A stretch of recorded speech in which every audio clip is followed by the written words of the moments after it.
Well, hello and welcome back to Honkai Star Rail.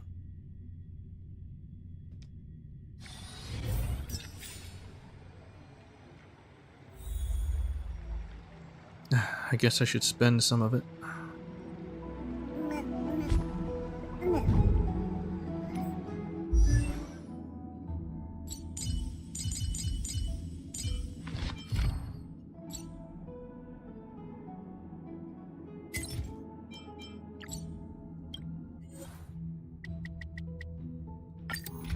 I'll just do one round.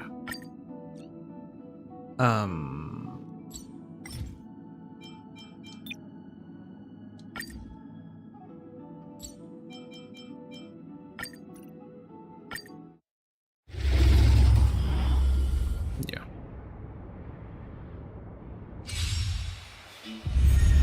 Don't let me down. Here you go, Master! Azure Dragon, White Tiger, less cards! What's this? Time to twirl! This big diamond! It's all yours!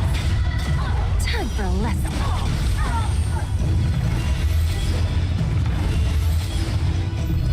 Hey! Time to twirl! Forever. Triumphant! Victory is inevitable! Time to twirl! Bending the rules.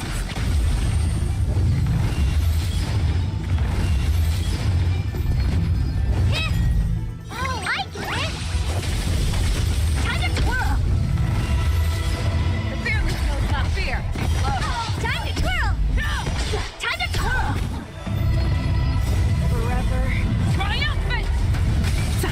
Victory is inevitable! Time to twirl! Time for a lesson. Time to twirl!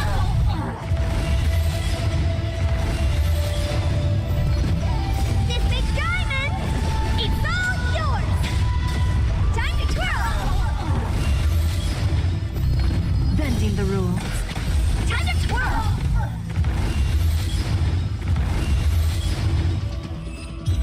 Too easy. You know what? Let's go again. I always deliver. Anyway, the agenda for today is to continue the Trailblaze Quest. Time to twirl! Yeah! Forever. Triumphant! Victory is inevitable! Time to twirl! Just a breeze. Azure Dragon, White Tiger, less cards! What's this? Time to twirl! Time for a lesson. Time to twirl! Awesome! This big diamond! It's all yours! Bending the rules. Yeah! Time to twirl!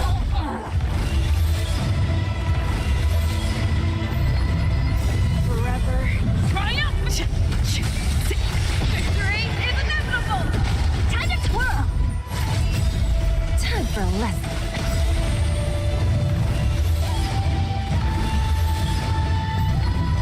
This big diamond! It's all yours! Time to twirl! There's no backing out now. For me or you. Hey! Who's the little backstabber?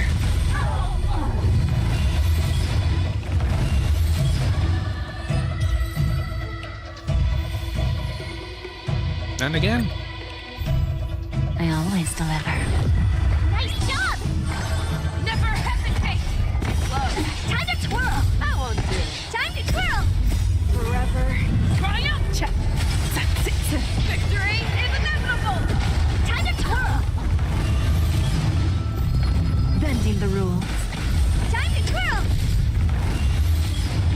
Hit! Stop!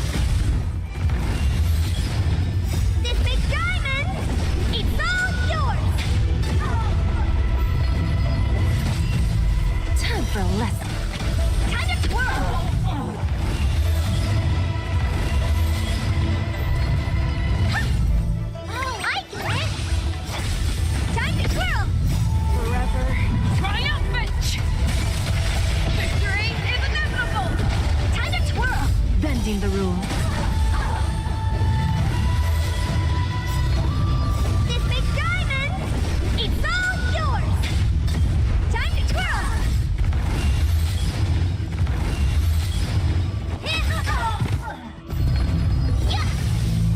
for a lesson. Time to twirl!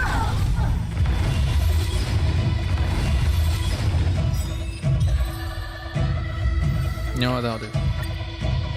Can't be bothered. Alright. Now the thing is, should I go with the principal cast or should I? Yeah, I think I should. Even though it sucks.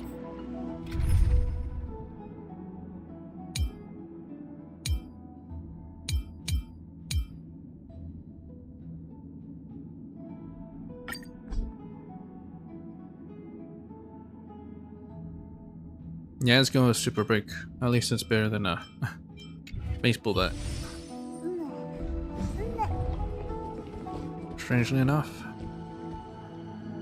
Hey, Aglae's here. Hello. Why don't you and Mr. Dunham tour our holy city? See how our people make ends meet in this difficult time. I will have your welcome gifts ready later today. Alright.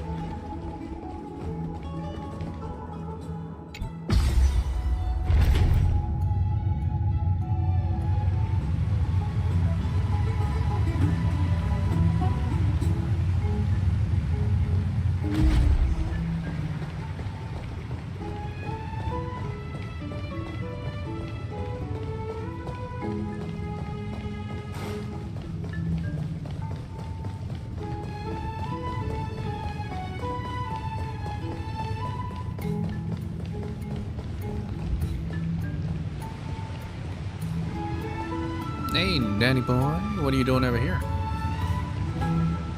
Alright, no voice. You're finally back. What did she say to you? Summarize your earlier conversation. Can you summarize a bit more? Relay the information obtained from Aglae to the agreement, Chief. Breached with her to Danha. Promise not to tell her people about our interstellar voyages. I didn't expect that to be her only concern.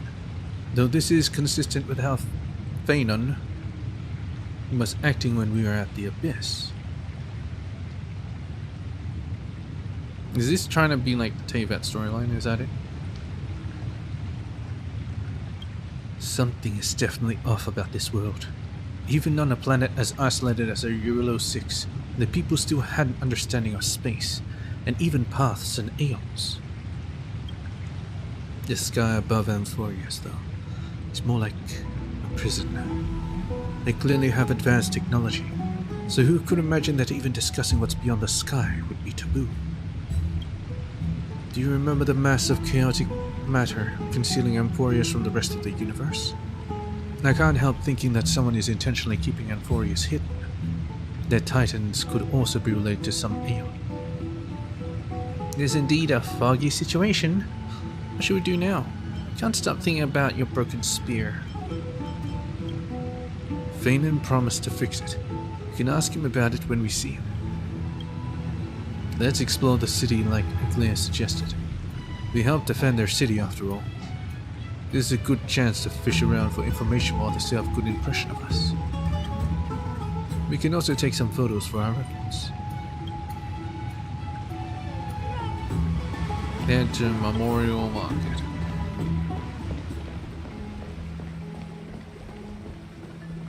Memorial.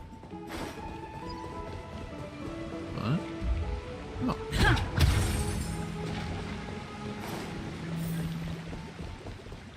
I think my FPS is tanking here. Hey, piglet. What?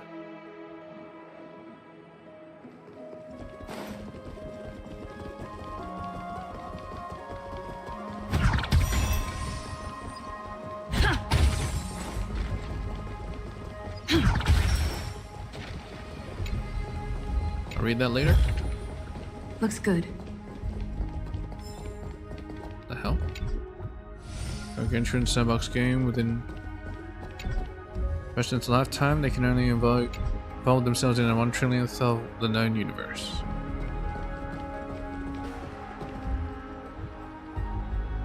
There it is. A Very in a nook with this golden ichor stuff. But who knows if they actually go on that route. You know what, I shouldn't explore. I should just get back on track. Let's do the mission straight up.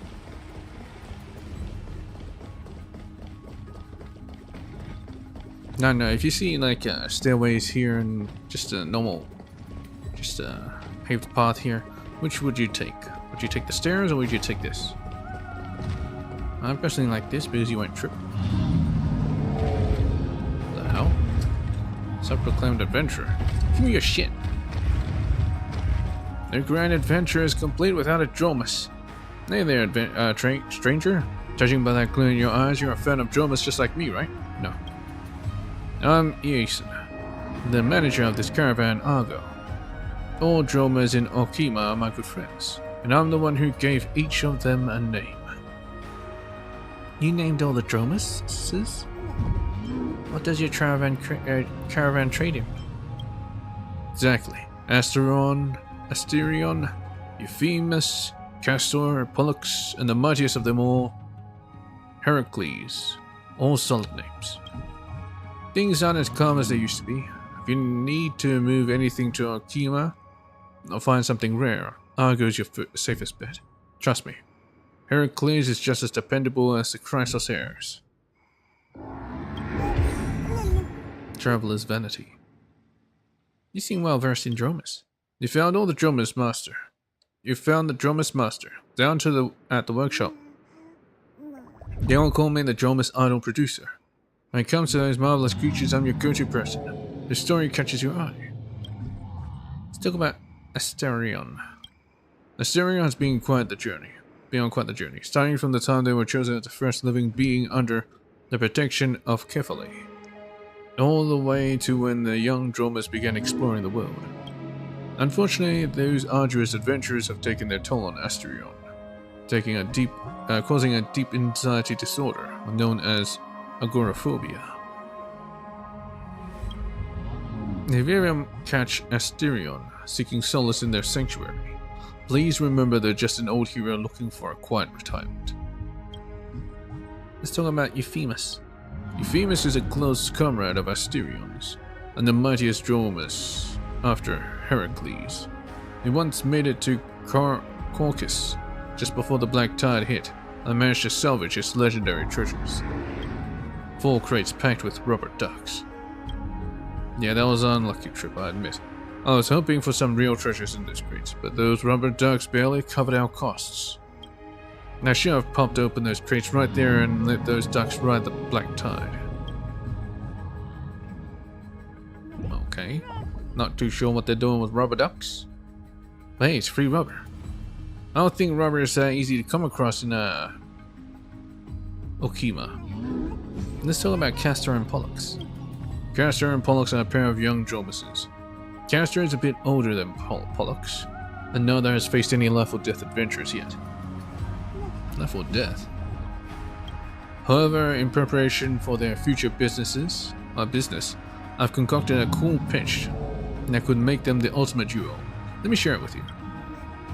Through the chrysalis of gold's grace, we present to you a rare pair of twin Dromases, Castor and Pollux, hailing from the Georios. These two boast impressive teamwork and confidence, much like 2 Chrysos heirs gearing up for their heroic fate. Lady Aglaia won't consider this false advertising, right? Let's talk about Heracles. Aha, you finally brought up my favorite, Heracles. Let me tell you, it's not just the strongest and smartest Dromas around today.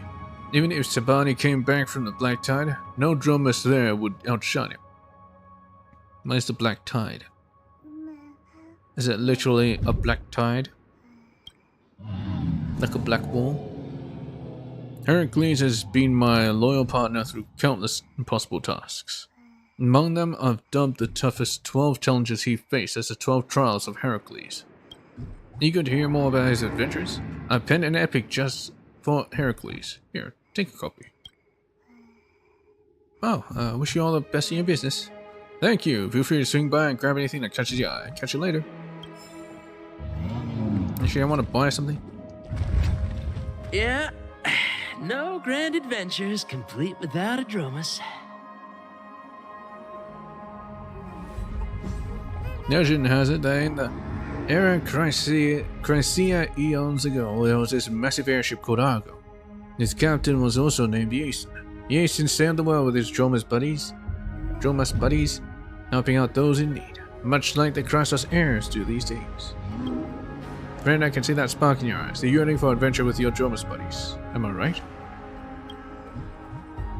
What rare stuff do you have? Feel free to pick out anything that catches your eye. Sadly, my stock's running low these days, and all I've got left are Dromus souvenirs.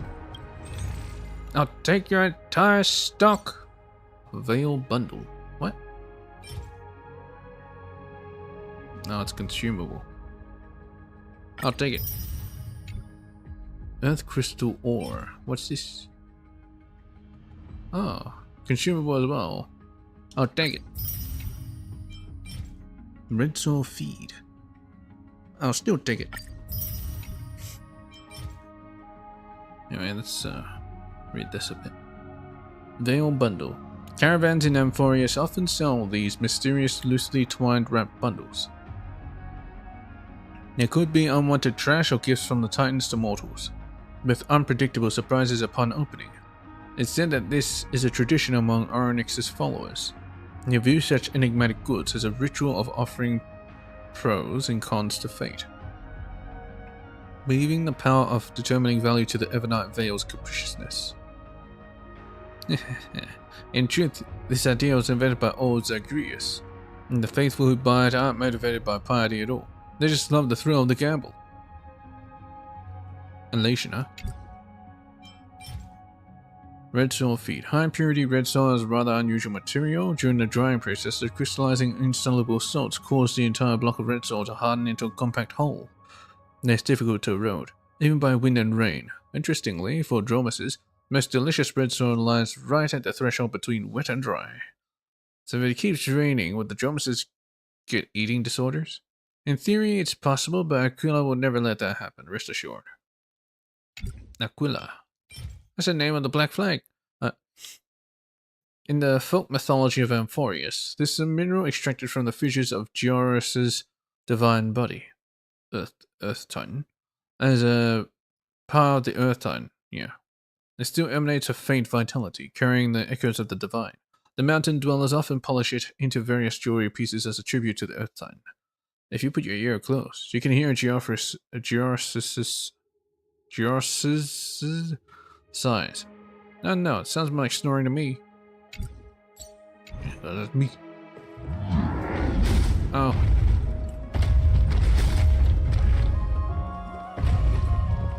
Anyway. Fire!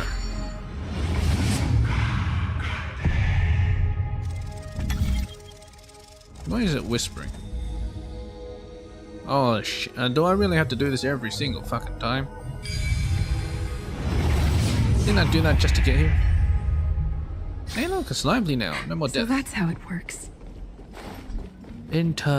Molesting. There seems to be a new show at the Bats today.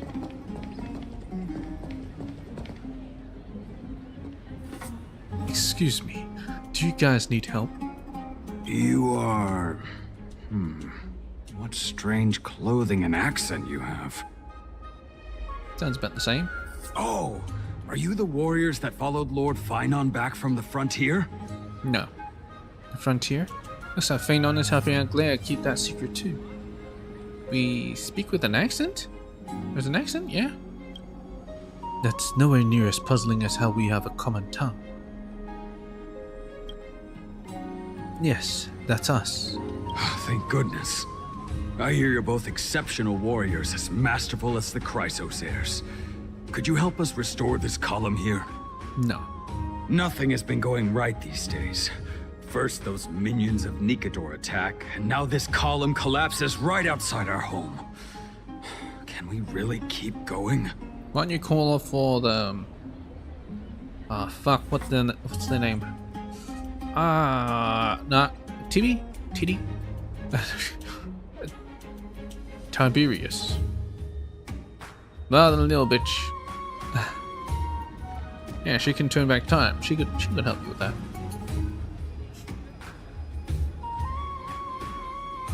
Restore it. With just human effort, that's going to take a couple of days at least. Not with human effort, of course. Tribby.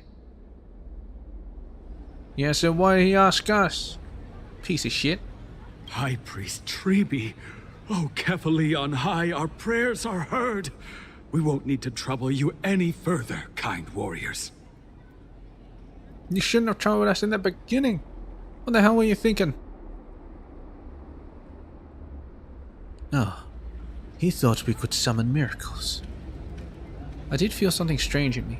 Surmount the myriad passages of Yanis. Huh? You can recite this too? Wait, did you also chant this when we arrived in Akama? Maybe... I'm not sure how I remember. You also have the ability to learn Ornyx's prayers too? Is that rare? Not at all! We have lots of priests here, but some are more gifted than others. Why don't you both try chanting? Treby will see if you get it.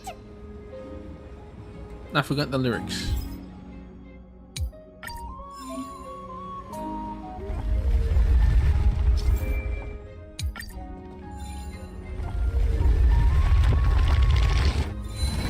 It's that easy. Wow! You got it on the first try! She didn't say Very shit. Natural. What's that floating thing? Miracle. A miracle fresh from the oven. Go. Bring word to the bard. Frontier heroes grace Akama. Feats abound right here. What happens if I reverse the time so much that it goes right back to the origin? Well said, my friend. They also teach journalism here in Amphorius. Yeah, well said. I don't seem to be cut out for this. Well, maybe you should get a voice actor. That's okay. There are many others like you. It just means you're meant to be a warrior. Make her your ship. You met Aggie, right? How did your chat go? Who? I now know all there is to know about you. We reached an agreement. Really? That's pretty impressive. Everything. You know, we are pretty certain there's more to your sudden arrival to Akama. And Treby has never seen a priest achieve resonance with Ornyx on their first try. But with this, you should be able to clear any obstacle when traveling around Amphorius. Most of the time at least. Most of the time. Oh, right. We came by to check if you have teleslates with you.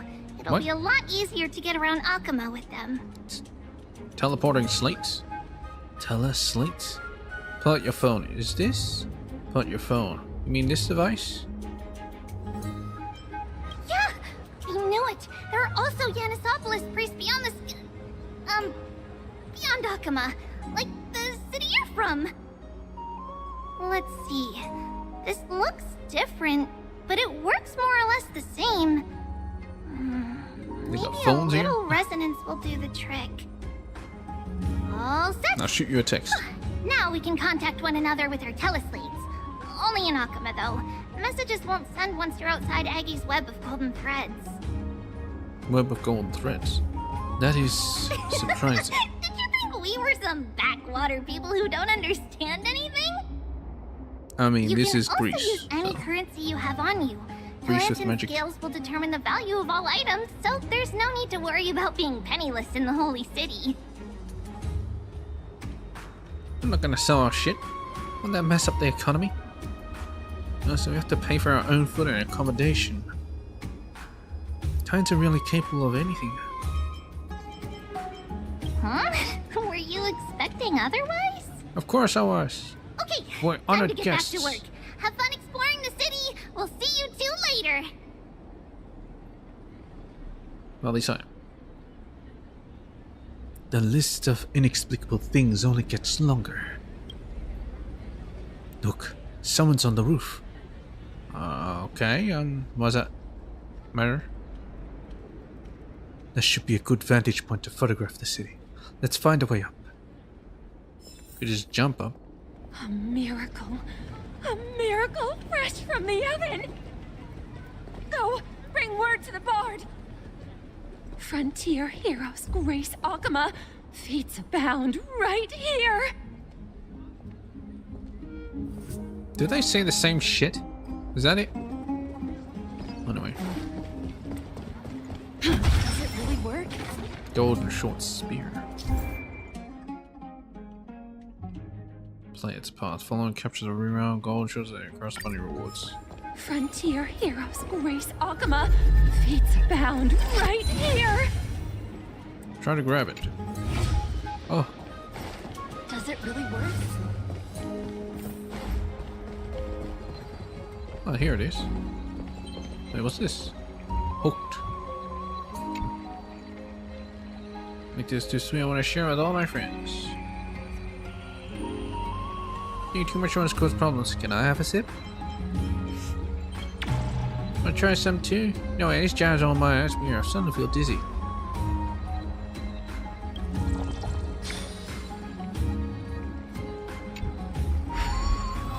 This is ripple and the gauntlet. I'm not sure what I'm doing. Are you try another blessing?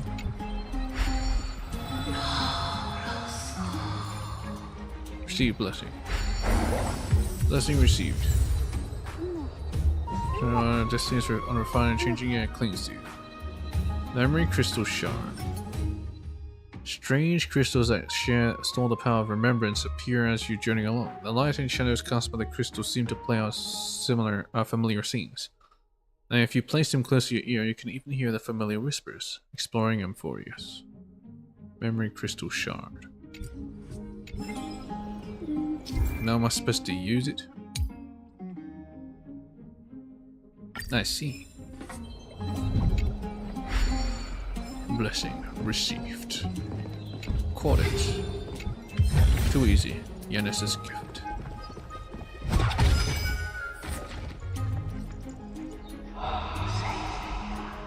Here's whispering. An excellent lookout over the city. We can even see that Titan statue. Let's get a photo of this view. Oh, what are you two doing up here? Taking photos. I What's it know to you. Oh, you're the heroes who helped defend our city, right? Damionis, saw your valiant figures in the battle. Nice to meet you. We're soldiers from a faraway city. No, not much from outside the sky. It's our first time in Okima, so we thought we'd find a nice vantage point to capture. To remember the city and its sights by. Oh, you mean to say take a photo, don't you? Yeah, Dan Hung. Don't you know they have teleslates?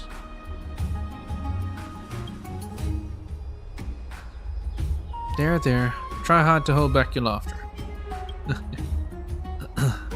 Yes, I meant to say that. Aha! So you met the right person. The name's Damionis, and I may have some humble insight on travel and photography. After all, everyone in this holy city knows me as the explorer. Wasn't that the other guy? Whatever. The Dromus expert? Alright, pass me your photo stone. Photo stone? They call it different stuff? I'm not even going to bother guessing the logic for naming things. Oh wait, you're gonna use an actual camera to take a picture. This is an entirely foreign make. But that's not gonna stop me. I'm guessing this here and that. Easy peasy, I know how to use this now. What is it? Cat got your tongue? Did you say you knew how to use it? Oh, it's no biggie. Okay, strike your poses and look this way. There's no film in this. And we're done. Here, have a look. Nice. Not bad. A greater aperture and a shallower depth of field would work better. Yes, I apply some filters. Let's leave that to March. I mean, as long as you're happy with the photos. Say, I've been wanting to ask you guys something. I didn't think I'd actually get the chance, but What, you want a camera? you're not really from another city, are you? Now we're from outer space. I don't think I understand your question. I've heard some things here and there. I mean, refugees that just came into the city are saying that the people Lord Finon picked up are from beyond the sky. Yeah, that's right. Did he really pick us up? Main solid. Yeah, did he really pick us up? I'm pretty sure I picked him up. Sorry to disappoint you, sir. I'm afraid those rumors are just rumors. I'm not sure why we need to keep it a secret, but... We're from Thalassopolis, a sparsely populated frontier village. Our journey to the holy city was fraught with challenges, but thankfully, we were able to make our way here after meeting Phanon at the Abyss. Thalassopolis? I've never heard of that place before. Is that so? I thought I'd finally found proof that a world beyond the sky exists. Express concern. Well, actually... Hey, remember the agreement. It doesn't matter. At any rate, thanks for your help, warriors of Thalassopolis. Akama Why would it hurt? welcomes you. What happened to me near this truth? Damien left thoughtfully. That was close, but I have a bad feeling about this. That's a very good story, Don Hung. I don't think we managed to fool him. After all, Thalassopolis was something I came up with on the fly. If he is truly an explorer familiar with the geography of Amphorius, I'm afraid that he will have already seen through our lies. Fortunately, there's no evidence, but it seems like even though the starry sky is taboo on Amphorius, there are people who still yearn for it. Looks like we have to be even more cautious. Bullshit! There we go. Right, we're going to explore the city before we got distracted.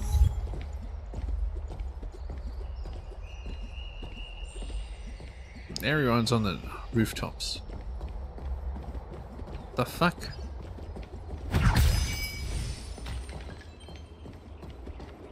Eyeless. My Catch. cherished eyeless. Oh, you're coming straight this way. I see the mirror didn't distract you, did it? Did it?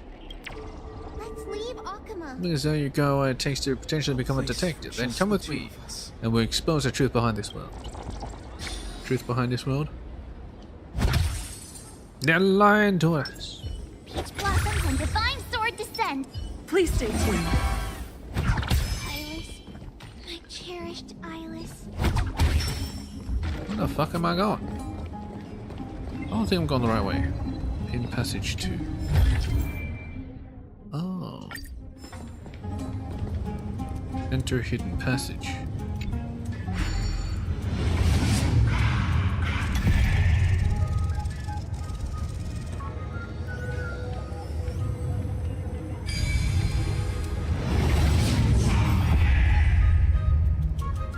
Well, that's one way to do it. So that's how it works. Never save for tomorrow. Hello, What do you Kevin. need today?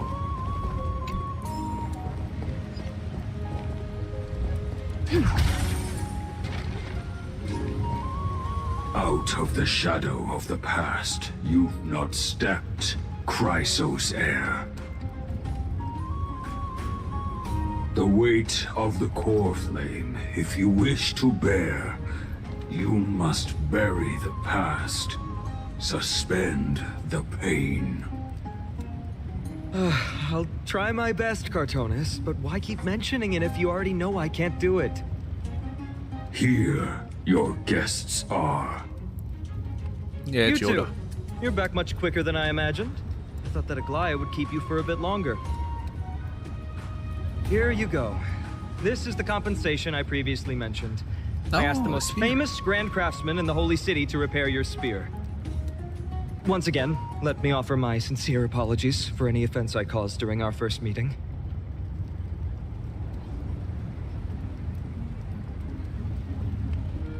Judging solely from its exterior, I cannot see any signs of damage.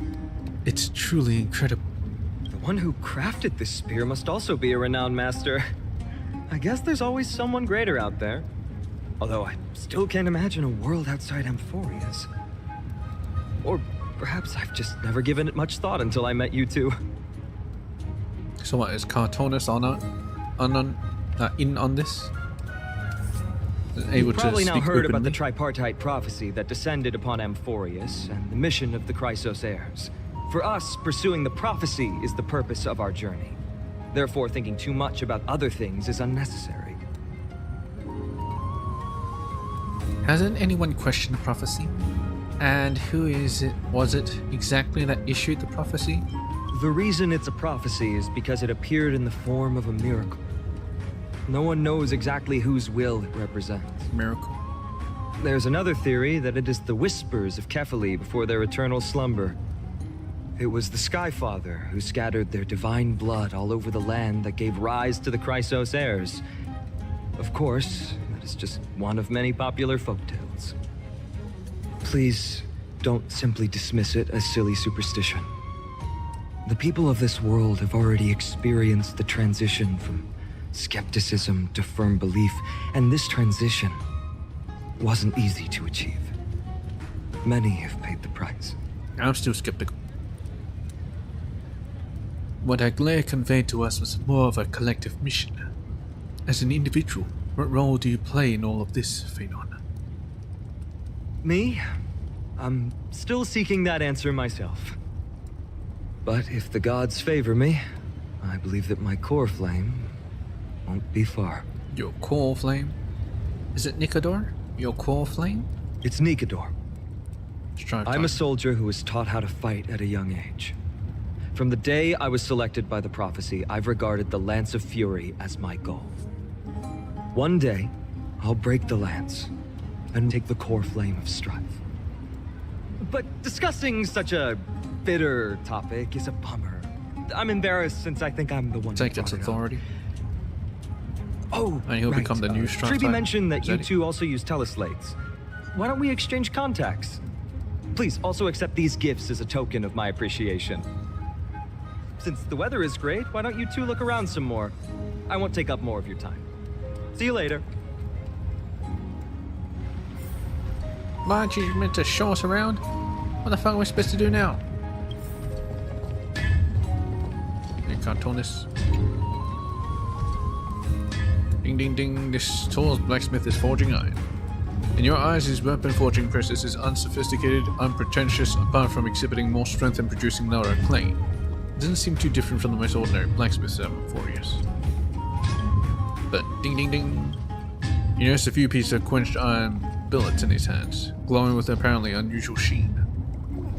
Try interrupting him. Yeah, that's right. Ding ding ding. Nope, the blacksmith ignores you completely. Good things, this burly smith is almost done. The billet scissors when doused in water. And Cartoonist finally turns around to meet you. Long have you waited, warrior of the Outlands? It's alright, I was just admiring your craft. You knew I was waiting for you. Sorry, distracted I cannot be, while the smithing goes on. The earnest titan, Giorios, its creations, the mountain dwellers are meticulous, a lineage unbroken. The iron billet feels very special. What kind of titan is Giorios? The pillar of stone, Giorios, the earth titan, god of the mountains. Steady and diligent, Giorios likes, forge, grain, and strength, all shall gain. Hammer strikes, shake not alone, earth's blessing grasps strength, within seal it hears. So it's enchanted with magic. No wonder Dan Hang's spear was cut in half. You crafted all the Chrysos heirs' weapons? Magic. What is it? Craft? or raw materials, is it? Continue my work I shall, if nothing else there is, warrior of the Outlands. That's about an amazing weapon. Thank you, Cartonus's proud creations. You may look at you as you please. Kremnos Shield. The classical shield using Castrum Kremnos is rare and often granted as a symbol of honor to the strong. When raised, it can protect most of the body, but blocking alone is not the way of a true warrior. Either raise it high and triumph or return home on it.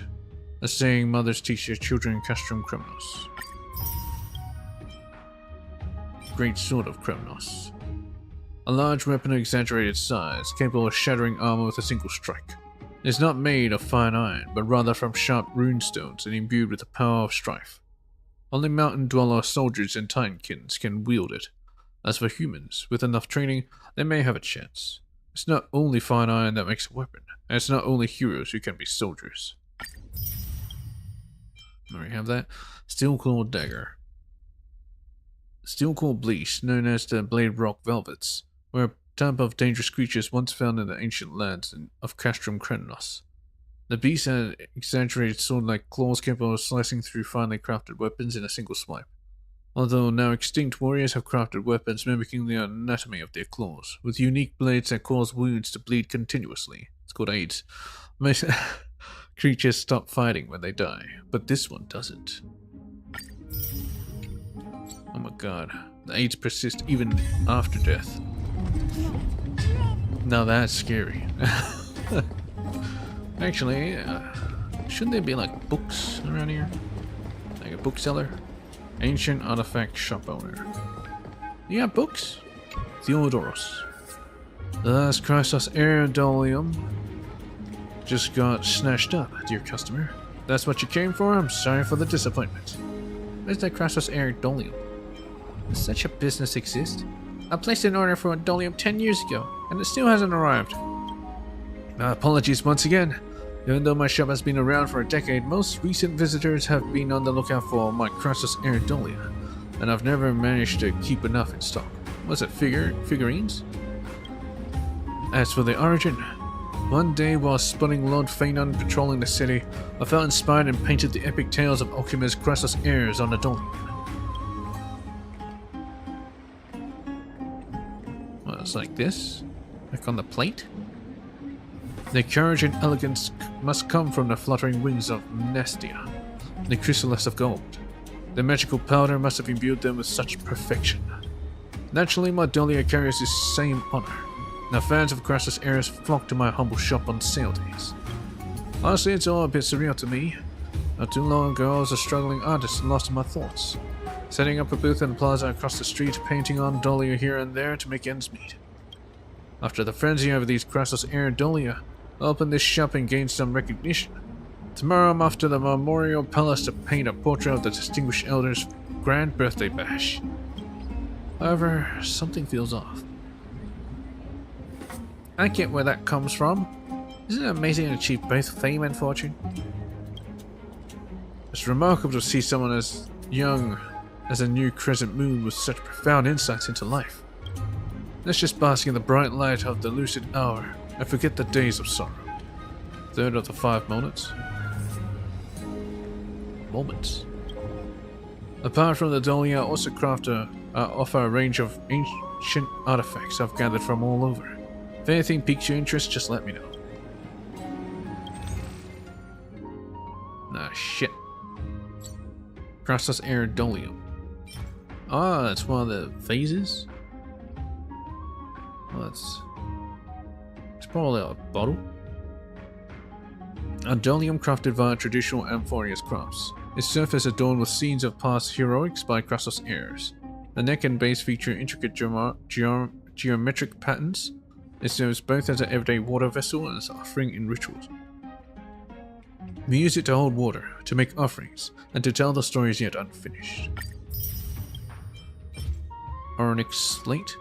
A mysterious slate etched with the cryptic prophecies of the Fate Titans. Its edges are carefully shaped into stars and emit a faint glow under the light of the dawn device. Dawn device.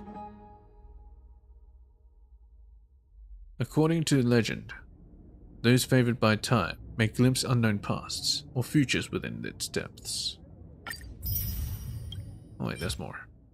All prophecies are written in the night. Onyx simply taught us how to look up. Sure, I could check on the Dahlia in the kitchen. Catch you later. Alright, librarium. Oh, library. I like her already. Stesifona. The young woman before you sits frozen, her gaze vacant, detached from the bustling city around her, lost in a world of her own as if she is surreal. Or rather, she is sleeping. Yelling, "Someone's stealing books!" Leave quietly, do not disturb her. Did I experience a rebirth? Just moments ago I was bound to the dawn device, facing my brother's judgment. His visage grew fierce as he uttered the command, instantly eradicating the time blood from within me. In my previous life I was the prophesied savior of Amphorius.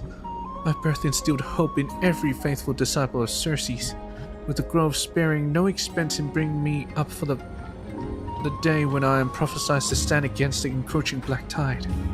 Why did she read a book and had a dream about it? Little did they suspect that I was the great-great-great-granddaughter of Thanatos' clandestine lineage, fated to sow death and disorder in the realm of mortals. Following Circe's will, my brother imbibed the golden blood and executed me personally to prevent further calamity. In this new life, I vow to reclaim what is rightfully mine. Isaac, this is getting too whimsical. The time I was reincarnated as the librarium owner. Let's just skip the ads. I guess I must have been dreaming about the new story I wrote last night. I've gotten used to the routine of running the store and sleeping by day, and writing at night. But coming up with a plan to spy is a first for me. Maybe my tale is just too engrossing this time. Hey you, forget what I just said. Don't mention it to anyone. My brother finds out, I'm toast. It's nice to have dreams, right? Would he instantly eradicate you? Well, something like that. Simply put, he thinks that we, as followers of Circe, should not... Shh. I've got a customer. Let's catch up later. Yeah, I'm the customer. And buy some books. I know you're looking for them. Books I don't put up for sale. Oh. I'll take everything. Festive Culinary Guide. A cookbook personally created by a renowned Okiman gourmand. Every Titan's disciple will be able to find a recipe to the liking in it. I do like cooking books. Record what the important rituals of Georges' disciples and Amphorius used to pay tribute to the god. Unique local calendar of Amphorius in which record the long-existent 12 months and the work that people engaged in during said months. An important directive on how Okima's citizens live life. Hope these are actually pertinent.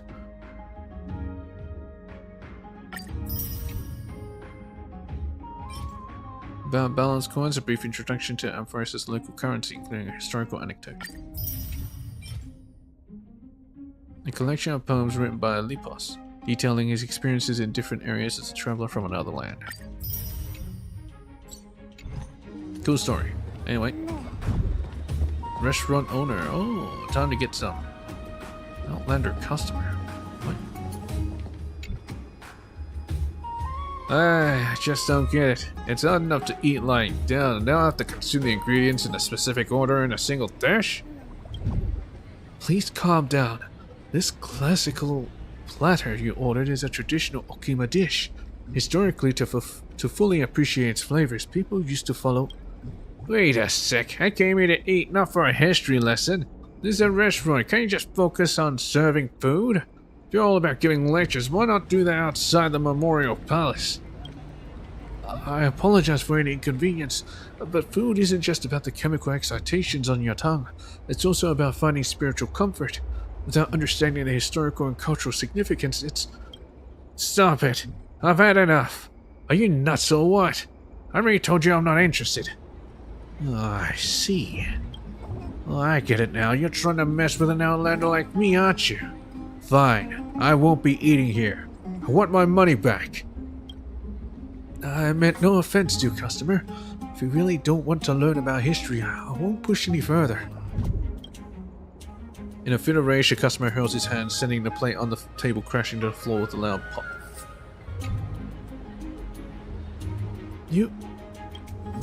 I knew you locals would treat us outlanders with respect. Who are you trying to impress? Talking about Okina's culture and history? Huh, sounds more like trash, destined to be forgotten by time. You say you won't push us, but how many times will we outlanders push into things we didn't want? You know what? Even the Dromus wouldn't lick the mess you serve. Then you hear another loud pop as the enraged customer is forcefully thrown out through the door. You can hardly imagine how the seemingly feeble restaurant owner unleashes such a ferocious display of strength. You wasted food? Food and culture must be respected. Please don't ever show up in my place again, or you do it at your own risk. Huh? Oh, new customer. Welcome. What can I get for you today? Seems like you have some strict rules here. You won't throw me out too, will you? That guy was terribly rude. Yeah, you won't throw me out too, will you? I'm sorry for showing such an unsightly scene to you, but please rest assured. I trust you wouldn't deliberately ruin a good dish, right? Well, let's move past that incident. What would you like to eat? Local specialties? Or perhaps something more outlandish that is being lost to time? How about, Hawaiian? A pineapple pizza.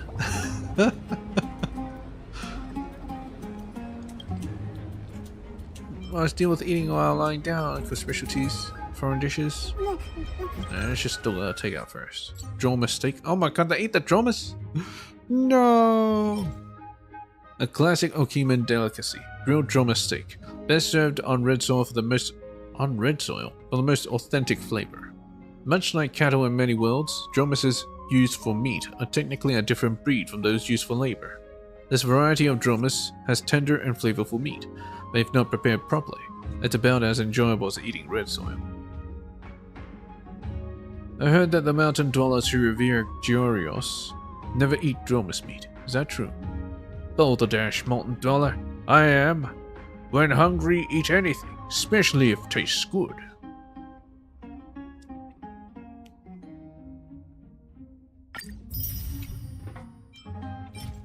Golden honey cake. Golden honey cakes, one of the oldest delicacies in Amphorius' history, was once a favorite high-end dessert among the nobility. Now it's becoming a trendy, fashionable food on Okima's teleslate. This thing blew up way too fast. I'm a native Okiman, but I never had sweet pancakes at home growing up. Apparently a dessert shop got Mr. Mind down to advertise on that teleslate, and after it went viral, other businesses got envious. But honestly, you have to admit, the new flavors they have developed are actually pretty good. Rough brew ambrosia. The ambrosia made through an incredibly simple ritual process has a rough taste, but due to its very low price, it still has a considerable market. It is said that during the fight against the Black Tide, when clean water was scarce, people rely on this rough brew ambrosia to supplement their hydration and nutrients. Okima now has clean water. O sire of my children, stop making excuse to buy ambrosia every day. It's meant to be wine. Dried sage law fruit. What the hell is inside? What is that? It's almost like a mechanism. Grove scholars can weave knowledge into the sacred tree, and with Cersei's permission, they may harvest its fruit that houses condensed wisdom. Each of these time-blessed seeds holds information weightier than a library, but even so, like any other information vessel, the seeds have a limited shelf life as carriers of knowledge. Fortunately, their shelf life as food far outlasts that of knowledge, as a knowledge vessel. Thus, this delicious dried fruit was born. Wait, if I could get a fresh one to eat, would I become the smartest person in Okima overnight? Someone tried that once and they went mad. You can't pour a whole lake into a water bowl.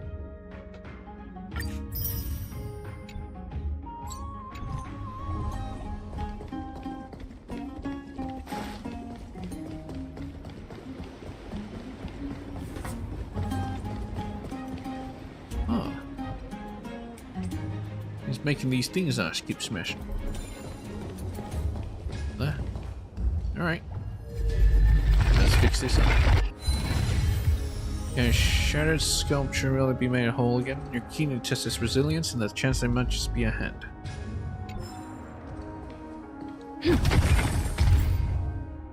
What? Watch out for moving objects when you collide with a trailblazer. You might get hurt if you're not being careful. Successfully knocked yourself down. What? Knocked myself down. You're struck down by the passage of time. The counterfeiters.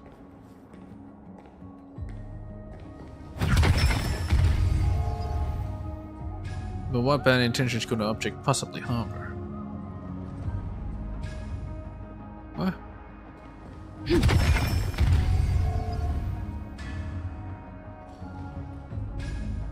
What is this, just a waste of time? It doesn't burn you, it finds another way to knock you off your feet.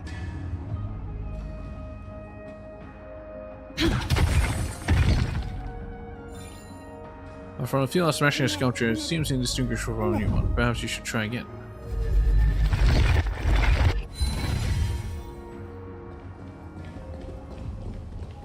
Alright. Whatever. I gotta get moving. Investigate. Catch. It's basically barren in here.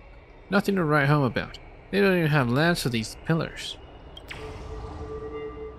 wouldn't mind hanging lamps up myself if I say the design of this room. Guess I'm a perfectionist. Why are they emoting? Get the fuck out of here. Want to break this. Oh look, he's purple. Oh.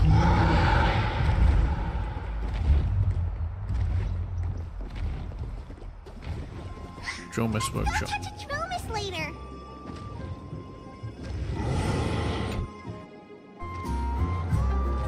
The Dromus said farewell to life in the wilderness and grew accustomed to city life.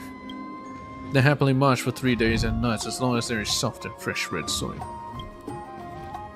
Say not humanity wronged these beasts, for the taste buds of the Dromus find soil to be the most wonderful flavor in the world.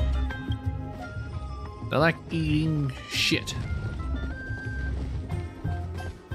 That's the lady we encountered previously. Yeah, she's not killing everything right now. Ah, it's our two distinguished guests. Cast O'Rice. Welcome to the dwelling of the Dromuses. Well, I'm also just passing by. Why are you all purple? The air here isn't too fresh. You also here to unwind? Really? I find it rather sweet. Sweet? It's the fragrance of life. I'm about to barf. Speaking of which, is Miss Casterus also a Crassus heir? Obviously. Yes. What a stupid question, Donna. My apologies. If you don't wish to talk about this topic, I'll stop myself here. Thank you, Mr. Dan Hong. But you fell in love? Just cause you also have sharp ears? I wonder, is she a dragonling? Should I show off my dance moves? But the drum says, let's liven up the atmosphere, means solid. No, thank you. Unless you wish to make things worse. It sounds like the drummers want to see my dance moves. Oh, this child looks hungry. Now wants to see my dance moves. Since you are here, do you two want to try feeding the Dromuses? Nah, I think I'll dance. Their feed is dry red soil and it's very clean. There's some over there. Why don't you do it? Their feed is dry red soil and it's Oh well. Can it feed itself? It's right here. No way. Since it's your first time feeding, just a small piece will do. What happens if I eat it? Can I have a taste? Of course. but it's very bitter and hard to digest. Oh, really? Your serious tone immediately quashes your wild idea. Quashes? I don't think that quashes enough. Grab the crystallized red soil. You gently picked up a piece of red clay from the container, while the dromeses watch your every move intently. Don't mess it up. Feed the dromas.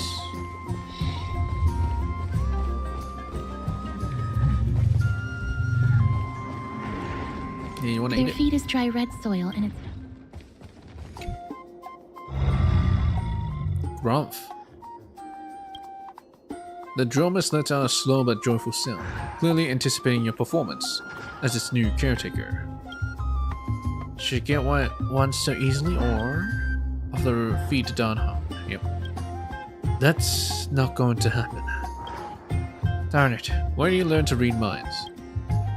Eat the feed in front of the dromas. Of the red soil, eat it. You stare intently at the red clay in your hand, then look up to check the dromas' expression.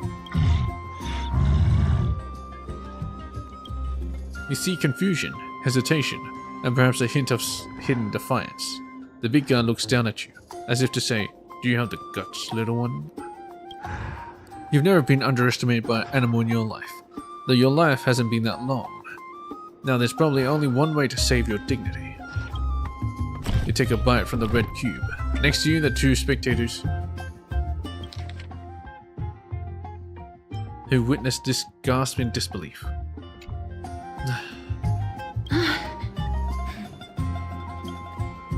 Castorus wasn't lying. The taste of this red clay is truly bitter. It's a bitterness unlike any medicine. It strikes the toughest part of your soul, making you question the very meaning of trailblazing. Wouldn't this just be like Himiko's coffee? Surprisingly, it isn't hard, but it's not necessarily a good thing. After chewing it a few times, the sticky flecks of red soil stain your teeth. No matter how you use your tongue, you can't get rid of it. Drink some water. You hold the clean water in your mouth, trying hard to rinse away the remaining clay, but the bitterness lingers stubbornly. Yeah, I'll show you who's boss. Andromas let out a mocking cry. Now you've not only earned this ridicule, but also the ongoing duty of feeding it. That was a little unexpected. Don't worry, there's a lot more feed over there. Just go get another piece. And I'll eat it again!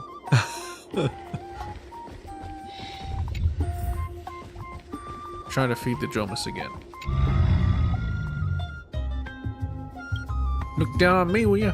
The dromas lets out a slow but joyful sound, clearly anticipating your performance as new caretaker. Should get what it wants easily, or... Ah, fine!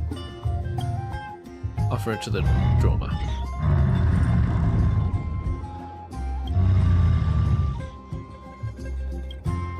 The big guy in front lets out a satisfied sound. You know how it chews and digest these clumps of clay, but to them, these hard, red clays must be as delicious as a freshly sizzled steak.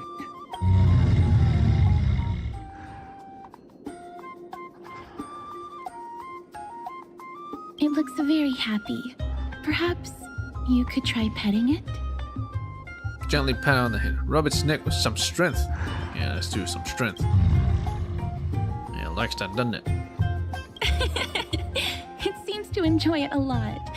You get along very well with the dromas. It makes me envious. Don't you want to try petting it as well? It'll also like you. Me? No thanks.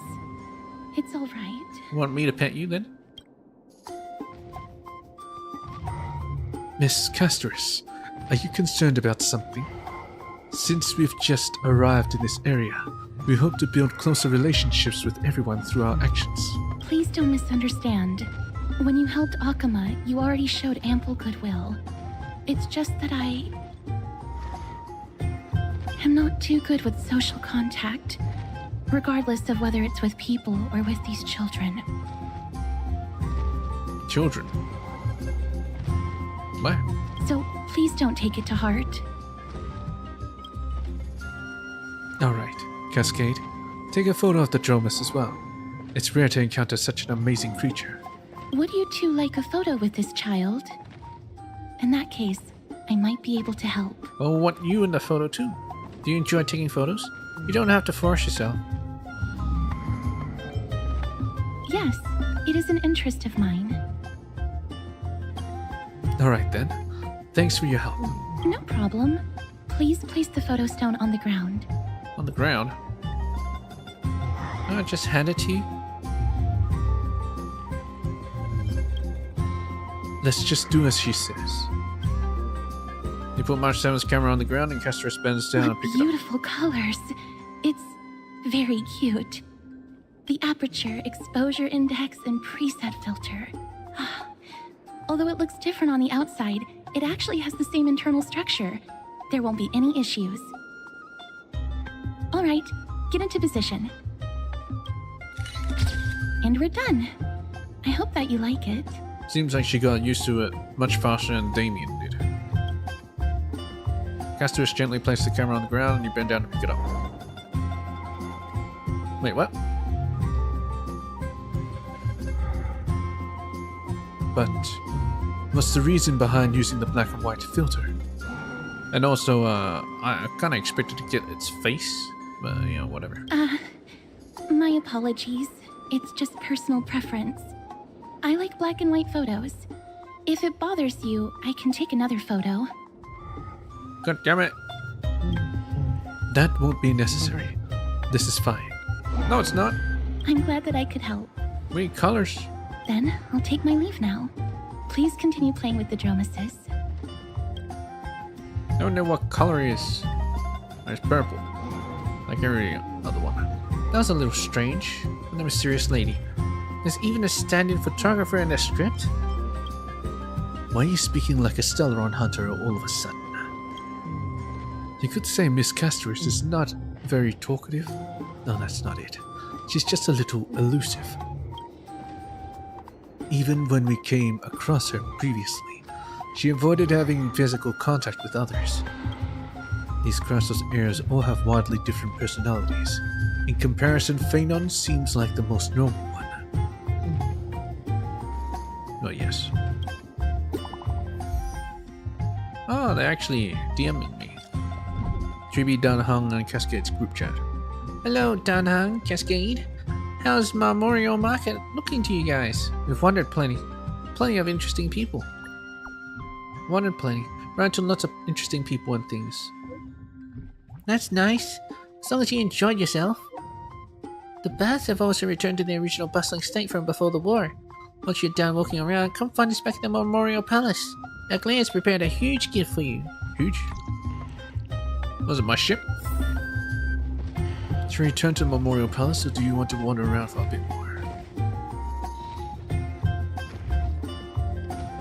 I mean, it is optional, so I guess let's do the optional.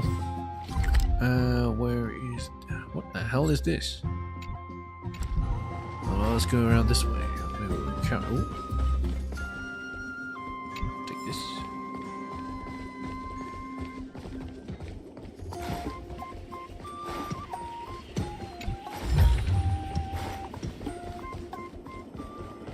What's this? Holy candle?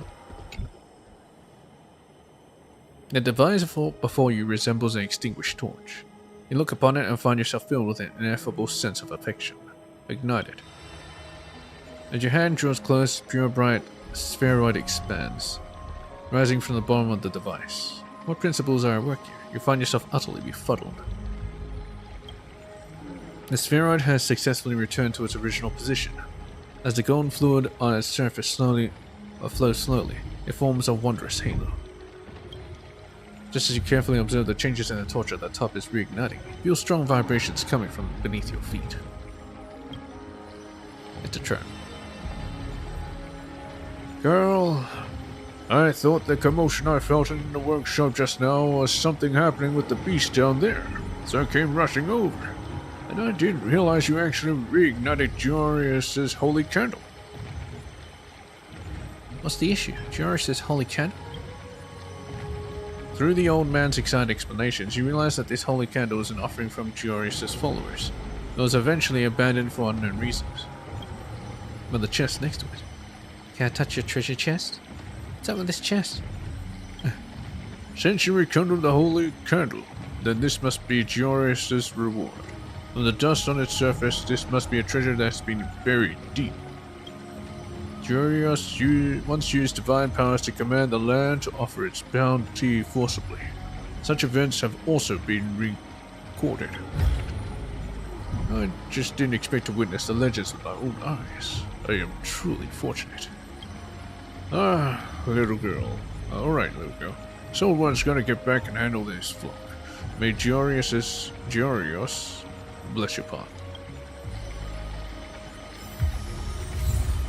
Ah, another memory crystal shower. You extinguish Giorius' candle and then relight it. But no matter how many times you rekindle the candle, you can't find any strange movements beneath your feet. You face the candlelight and feel only the substance of the ground beneath your feet drawing you back from the depths of imagination.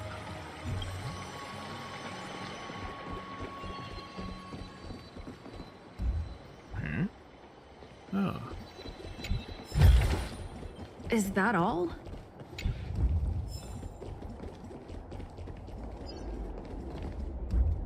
This place looks familiar.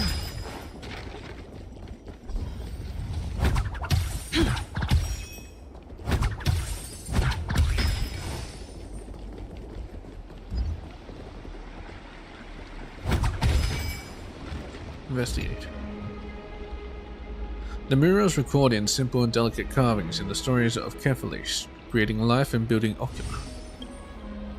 In the murals, Kephale bears the enormous Dawn device on their back. Oh, so that's the Dawn device? Golden divine blood courses through their body, flowing to the ground from the left-hand side of their chest and spreading in all directions. They're bleeding. At their feet, the humans bathed in the golden blood work together to create a great city. This city is Okima, the origin of Euphorius civilization.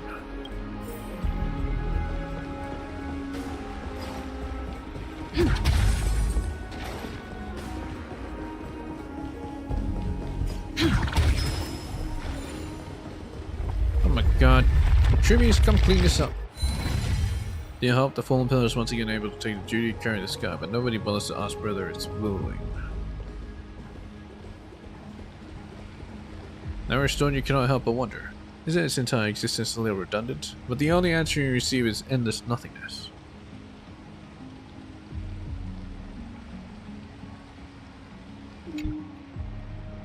The strife of day and night birthed the Onai giant. Their feet measure the earth and the back carries the dawn and dusk. With the night as their curtain, they dreamt until they awoke. Only then did they realize what perfection was born for creation. Gods, please hear my wish. Craft my likeness with fresh earth and grant my intellect with your fruits. Illuminate my emotions with the wings of a butterfly and forge my fate with golden blood. The perfect gods created the very first humans, and the first humans created the first city. Okima, standing at the foot of the throne of worlds, your golden blood can be traced back to the very beginning. Though the black tide devours the ancient lands, the holy city will cross over to a new world. And he's dead. Alright.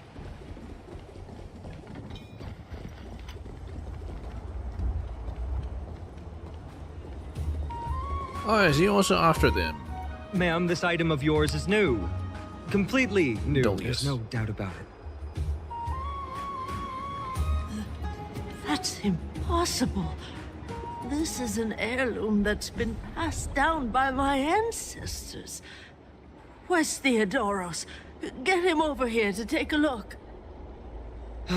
Although I'm not as experienced at doing appraisals as he is, I'm very confident about this. If you don't trust me, you can take it elsewhere for a second opinion. Or I can burn it for you. You'll be able to tell once you smell it. Burn it. No way! You can't burn my family heirloom!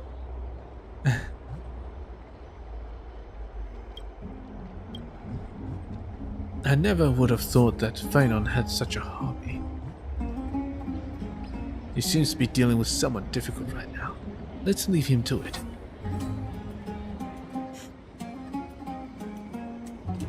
How's he even come across it? Unless he's actually really old. Well, anyway, let's get the fuck out of here.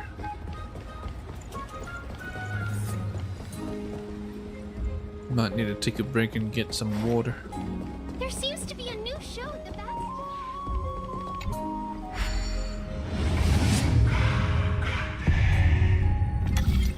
This thing reminds me of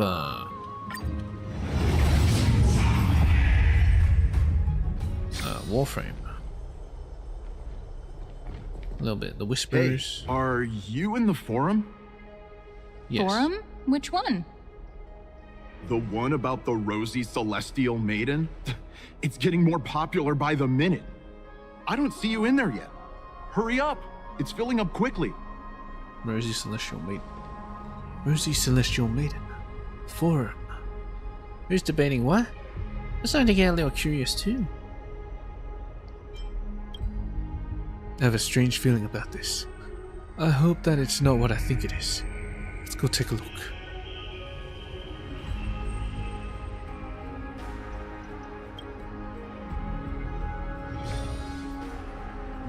Rosy Celestial Maiden. Rosy? Celestial? Excuse me, we accidentally overheard something about a forum just now. We'd like to find out more. Your outfits, who exactly? We're warriors from a foreign land who assisted in the defense of Okima. Ah, brave warriors. Pardon me. I didn't expect you to be interested in such social affairs, but sure thing. Please, take out your teleslate. I'll help you connect to Akima's World Wound Web. World Wound Web? Oh, it's actually an online discussion forum. I knew it. Got it. Please take a look.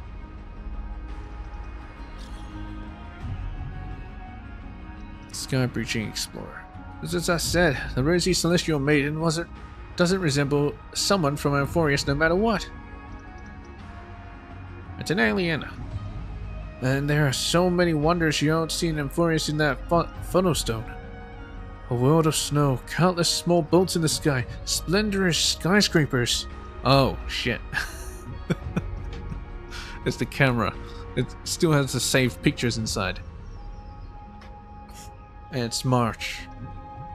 That's who they're talking about, Rosy Celestial Maiden. I thought she deleted those to create new space, more space for photo shooting. The hell? The world beyond the sky is real.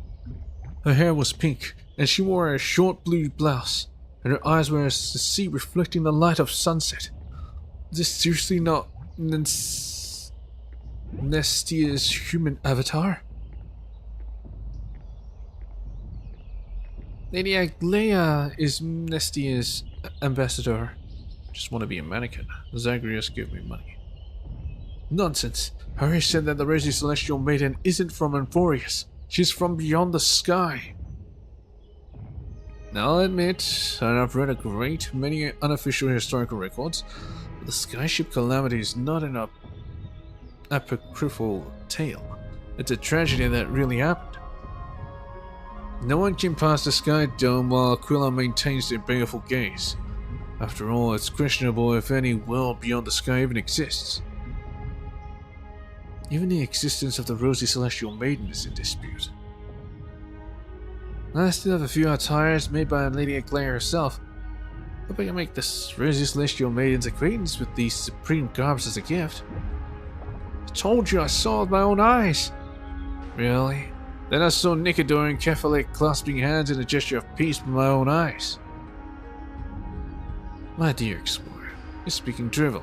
You must have been deceived by Zagreus. I speak with honesty, and you treat me like this. Fine, so be it. I'll prove the existence of the world beyond the sky through my own means. Just watch me. I'll soar to the world beyond the sky. Even if I have to risk my own life, I'll find the Rosy Celestial Maiden and silence you all. Man, it's fit to be a trailblazer. Welcome aboard. Damionius. Oh no. That Damionis guy who took a photo for us. It must be him. He must have opened the album and saw the photos that March 7th previously took. How sneaky of him. March 7th has now become a celestial maiden. Oh man, I'm so jealous. That's beside the point. There are more than 100 people in here. Although no one believes what Damionis is saying now, we don't know what he'll do next. If the situation gets out of control, the consequences might be disastrous. I hope that the Kratos heirs are too busy to surf the web. Mankind's greatest enemy, social media. Quick, we have to find Damionius, Damianus, before things get worse. Hey guys, no? Alright. Is he in the bathhouse? Really? Of all places, decided to be in the bathhouse?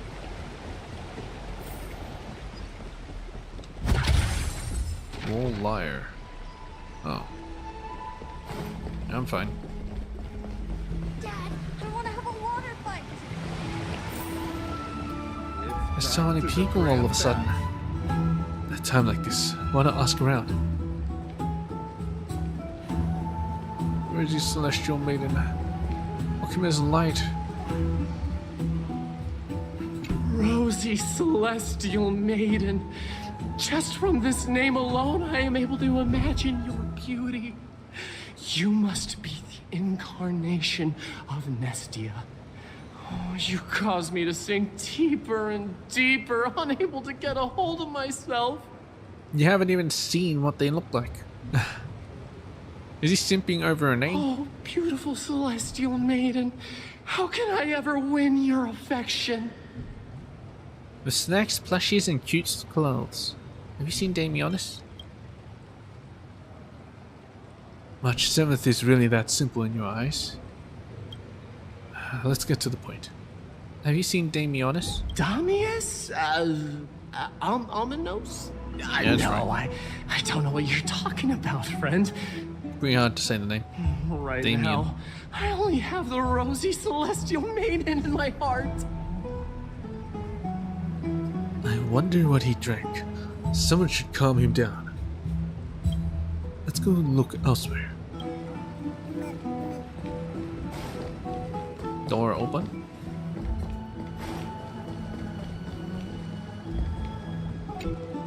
Oh, rosy celestial maiden. You truly are a gift from the heavens, a daughter of the sun. Even Aquila cannot restrain you. Will you gently carve open the sky, if only to lead us out of this long, dark night? Have you seen Damionis? She's not that gentle. Hey. Have you seen Damionis? Who? No. I do not care about any Damionis. Right now, I only have beautiful fantasies and poems in my heart. Oh, rosy celestial maiden, the light of Akima. Next.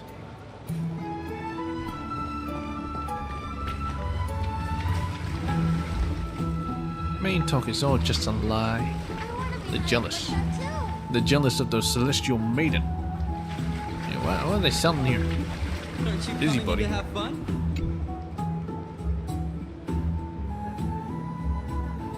Think you're just trying to ruin our family's reputation. I saw you as a good brother, but turns out I was wrong. I can't judge a person just by their face. I told you, my brother would never do such a thing. Besides, if we're being honest, your suspicion is far greater than ours, isn't it?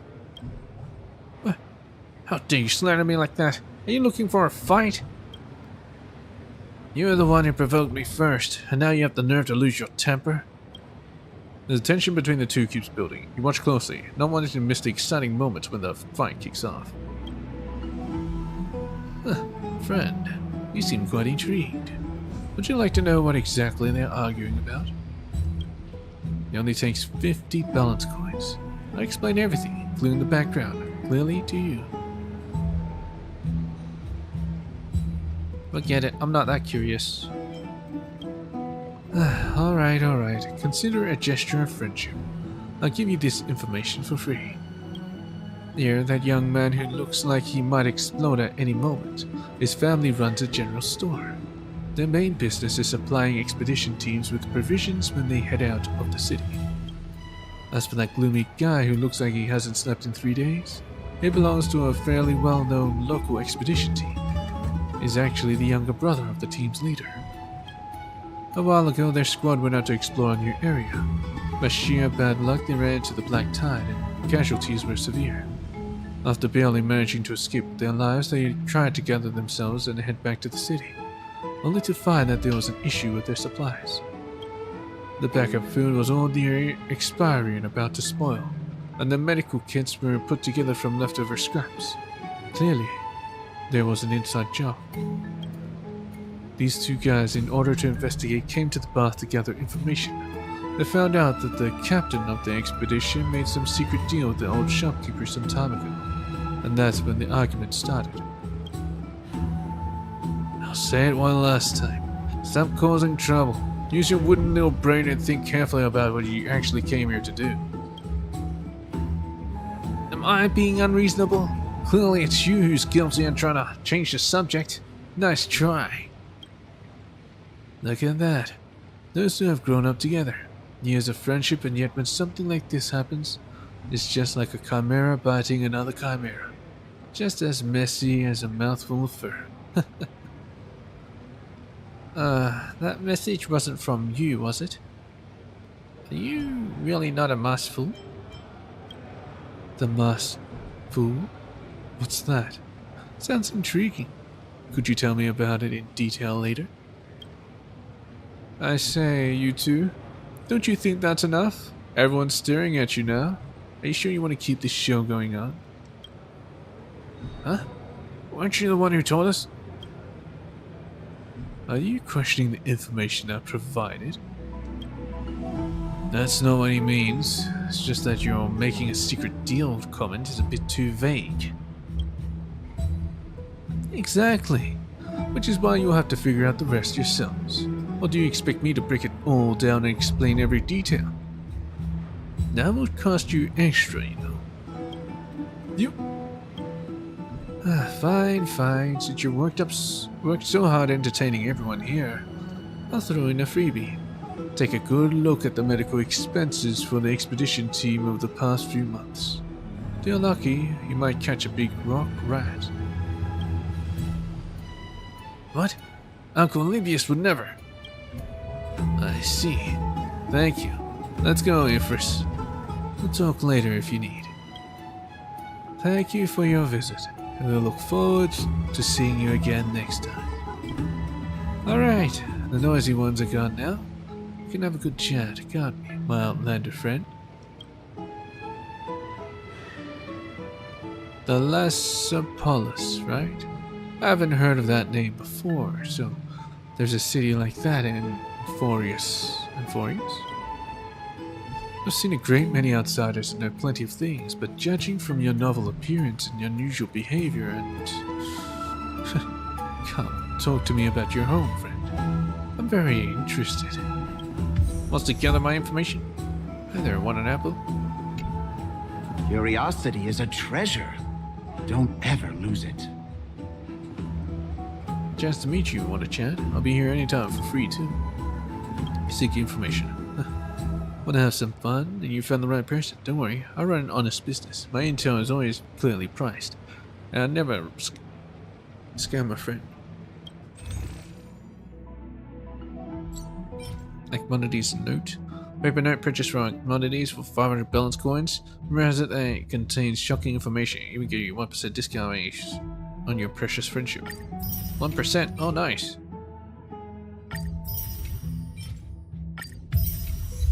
Sound of a laden bag. Aren't you coming in to have fun? I want to be high up like... Dear citizens, please stop spreading images of unknown origins.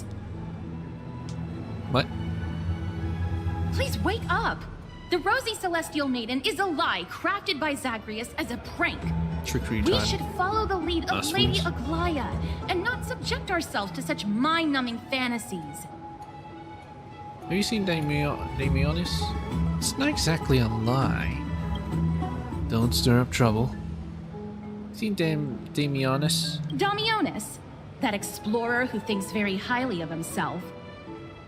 I've heard of him, but have never met him in person. Others have said he's completely crazy. Rosy Celestial Maiden, a world beyond the sky. Now how's he doing up there? What's that commotion? High up like that too.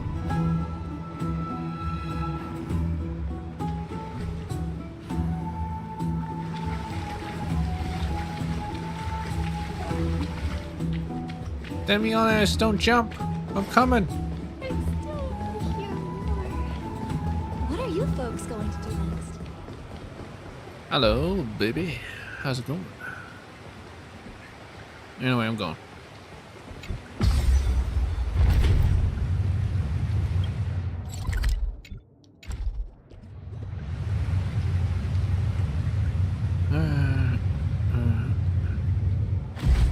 Stop chasing after me. Don't come any closer. What the hell? Who's he getting chased by? It really is Damionis. Let's give it a chase.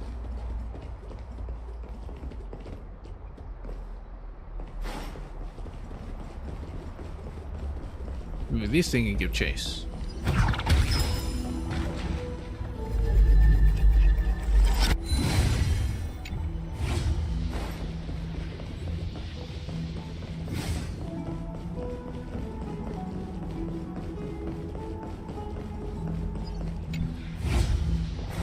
Oh, it's still going.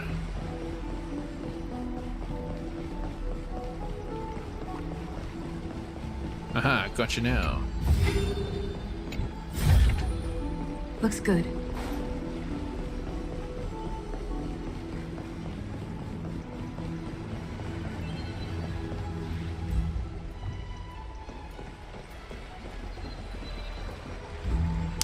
I hear something. But where is it?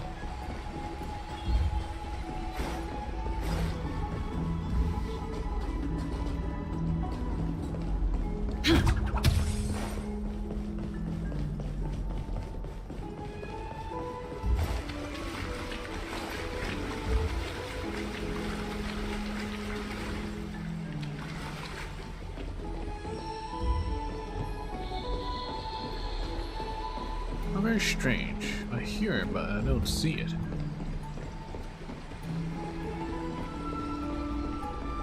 Oh, well, whatever. He's running toward the Garden of Life. Give chase!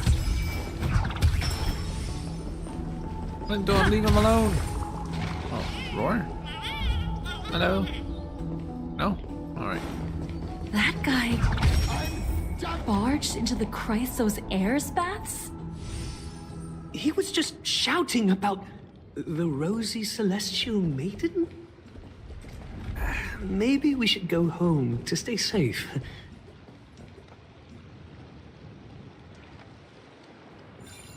What's all this fuss? Can't a guy run his business in peace? Paris returns to his past, feeling they all sneak out on the odd pony back, maybe the optimist too much every time. Can't a... Maybe we should go home to stay safe. Is that all? Celestial Maiden! Celestial Maiden! That's right. I want to become a Celestial Maiden one day.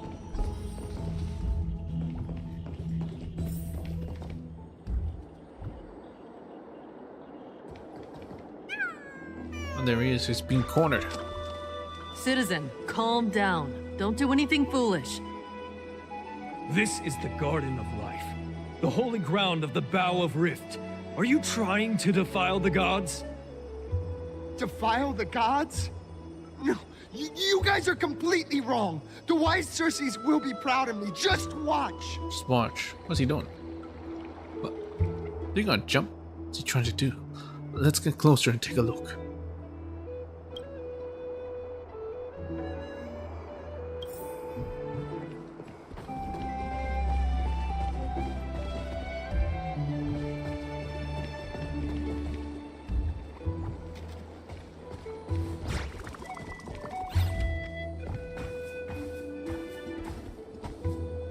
The wisdom of Circes should be shared equally by all.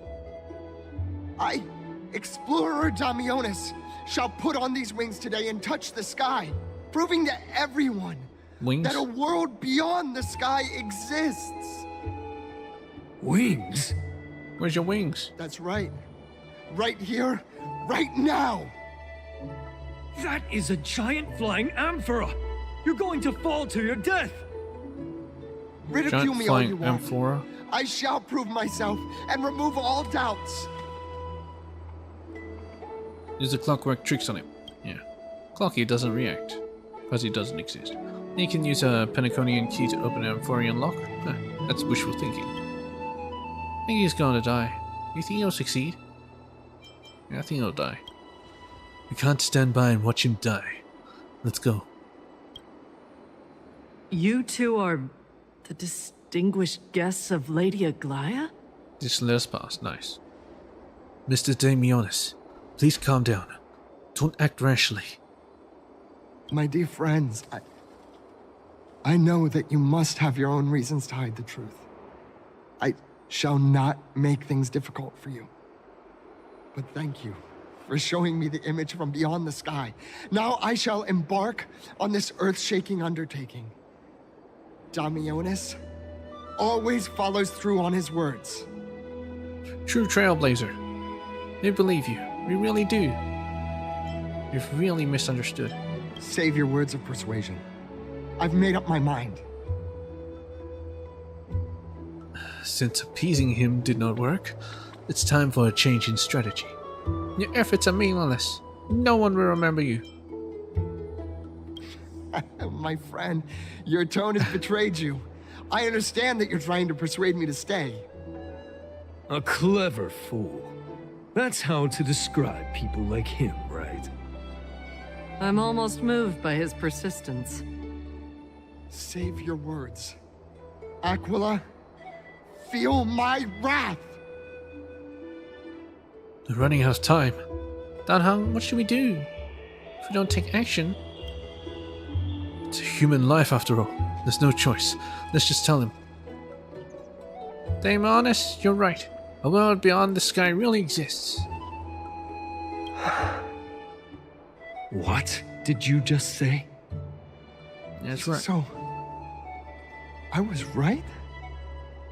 You really are from beyond the sky? Of course.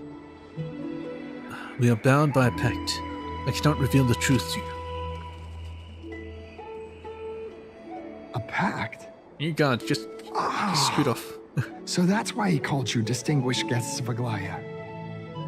Damionis, we're taking you in for an interrogation. Interrogation?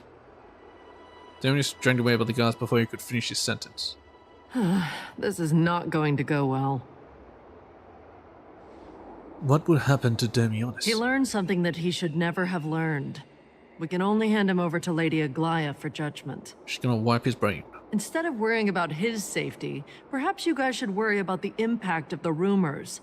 Although no one believes what Damionis said about a world beyond the sky, the rosy celestial maiden has already spread everywhere. We're sorry for the trouble that we caused. It's all right. I think there's only one thing you can do right now. Go to Varix Leo and share something even more interesting with him. That way, there's a chance that you can cover up the rumors. As for what happened earlier, you won't tell anyone else about it. So go now, brave heroes. Well, it's not rumors, it's true. Do they believe it or don't they believe it? This is gonna be difficult. Let's try to salvage the situation before Aglaia finds out. Pretty sure she already found out. She bound my finger after all.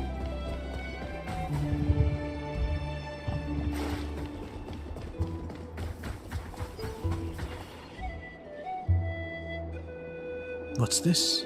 Looks like one of those mannequins in the clothing stores of Penacony. There's also a butterfly. Is that a fashion accessory? Now there's a warrior I've never seen before. Pretty cute too. I like it. Okay. Babe, you're a talking butterfly. What do you mean? It's obvious that you're not a real human. Wow, you actually saw right through my disguise.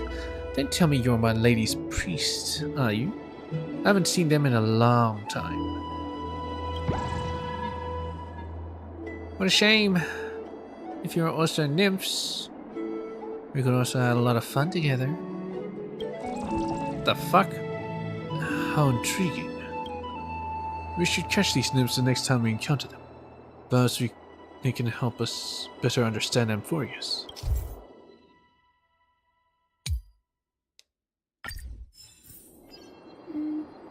Garment maker. More of those damn burbs. Oh well.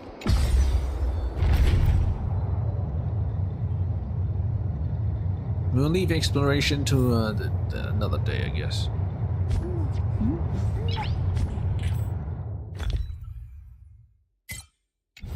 What's the wrong thing?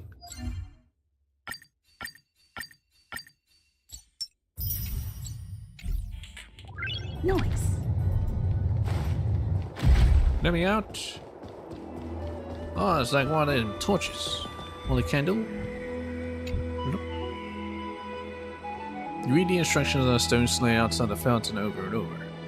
Only after you're sure you didn't understand anything do you confirm the description calls this device a holy candle, capable of being lit in the pool. You decide to ignite it. You suspend your disbelief and try it. Slowly a flow rises from the depths and glows with a resolute and undimming shine. You stare at the light around the candlewick and find yourself entranced. You subconsciously hold your breath.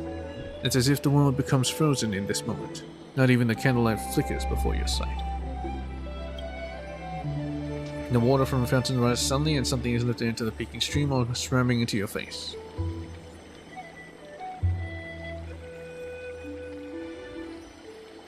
What was that? Lower your gaze in the water calmly, also unexpectedly find one of the many wishing coins at the bottom of the fountain resting in your palm.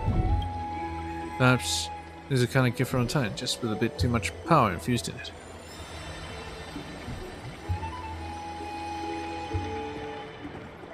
No chest?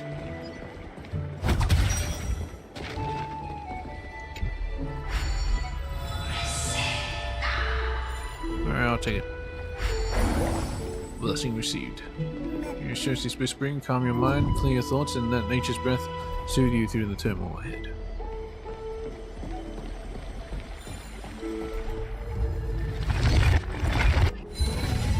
Sculpture goes news. Soon made a flame within the power of some ancient elegant machine. In its former luster, the central device emitting steam will be lamp. The precise force of the narcotic stick is able to make the light disappear.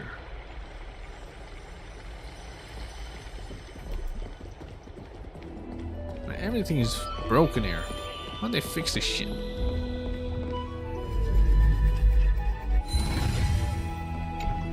Imprinting to one of the lives, eternal sea holds on the last life forever. What? What the? You like it by now? Come back with my chest. Spirit Thief's trickery.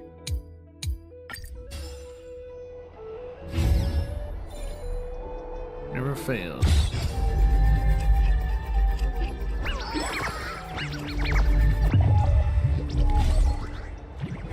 Challenge failed. Why am I supposed to press another button?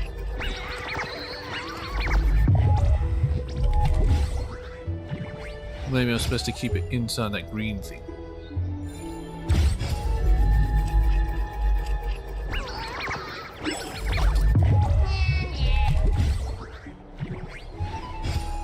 Well, I gotta press it again.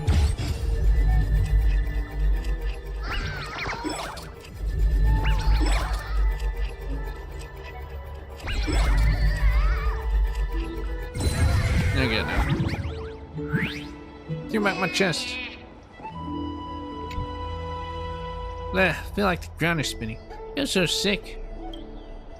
Carefully up, just an old man. The priest said I'll go through an ordeal when I was 884 years old. Could this be the day? Child, you have the wrong man. I'm not the infamous spirit thief Bartholos. My name is Old Bart. I'm mere porter. I've come to move this chest in the orders of the Council of Elders. Pretending Bartholos. Council of Elders is hiring elderly workers? The enemy at our gates and naturally also wish to do my powerful Akima. Child, you do not believe me. I can understand that. Fortunately, we have plenty of time. If you have any questions, feel free to ask. About your looks. The creations of Cersei share common elements of life. In life, countless chimeras resemble each other, just as it is common for a sparrow or two to look alike. How your job? Back there was a lonely shade that roamed the wilderness. It was the elders that took me in. Seeing that I was fast of foot and deft in my hands, and allowed me to take on the duty of porter. About your sudden appearance. Won't there be a chest just sitting around waiting for you to open it in a public place? No one dares to blindly interfere with it because it's the property of the elders. You're going to cross the line for a citizen, so I rushed to stop you. The truth is clear as day. I put my everything into my work. You still have to give an old man like you a hard time? Why don't you apologize to me and we'll call this settled? Sorry, old man. I thought you're lying again. Sorry, old man. Yeah, I'm gonna laugh my head off. Let me tell you, a trickster isn't scared of villains or fellow deceivers. What they're really scared of is punks like you, naive little sheep that waste all the effort we put into our traps. Taking this chance doesn't even feel right anymore. Do us a favor and try not to get tricked so easily next time. Tell me what to do. I'll get tricked every time. Yeah, I don't like that. Isn't that Trippy's sister? Gosh, isn't this lady training? How rare that you would leave the Garden of Wisdom. Yeah, I came out to clear my mind. Then you've come to the right place. Look at all these snacks that I've just gotten. They're all flavors that you and your sisters love. Lady Trianne's favorite sour melon candies, Lady Treeby's favorite butter cookies, and your favorite stuffed grape leaves. We have everything. Oh, that's indeed tempting. Since we haven't solved the Rosy Celestial Maiden problem yet, let's avoid the Crassus heirs for now.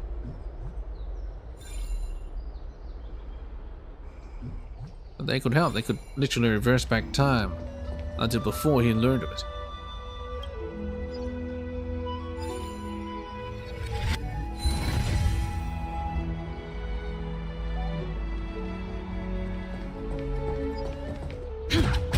Yeah, that's the steed.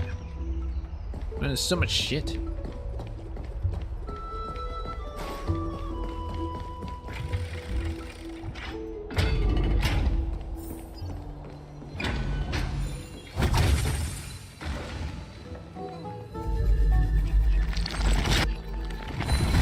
Ampes protests aggressively on the lack of tension. It's a shame you fixed it up already. Looks good. Test bath. Enter the bath to conveniently check if today's temperature is suitable. Oh, okay.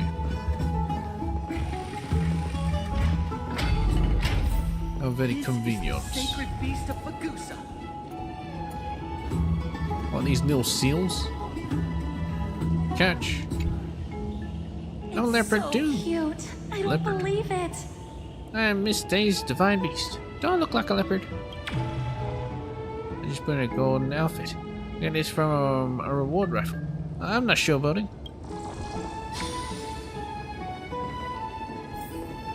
Brax Leo should be nearby. Be in awe of Geoians. Is that all? There's a lot of baths here.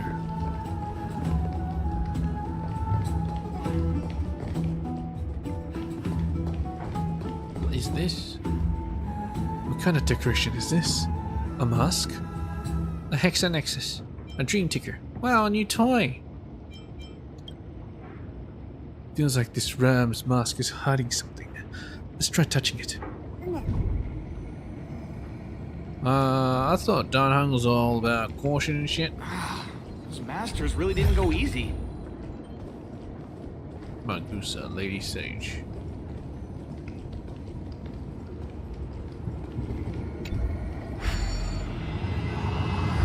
I'm dying. What? Find your path and avoid danger and light the altar.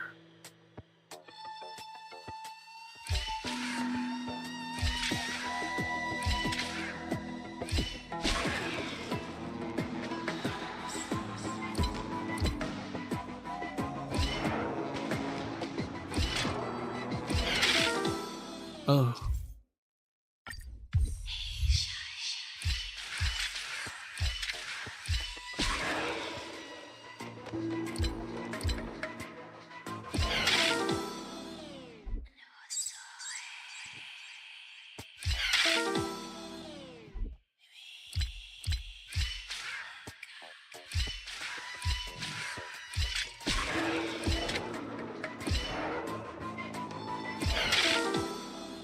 Ah, it copies your moves.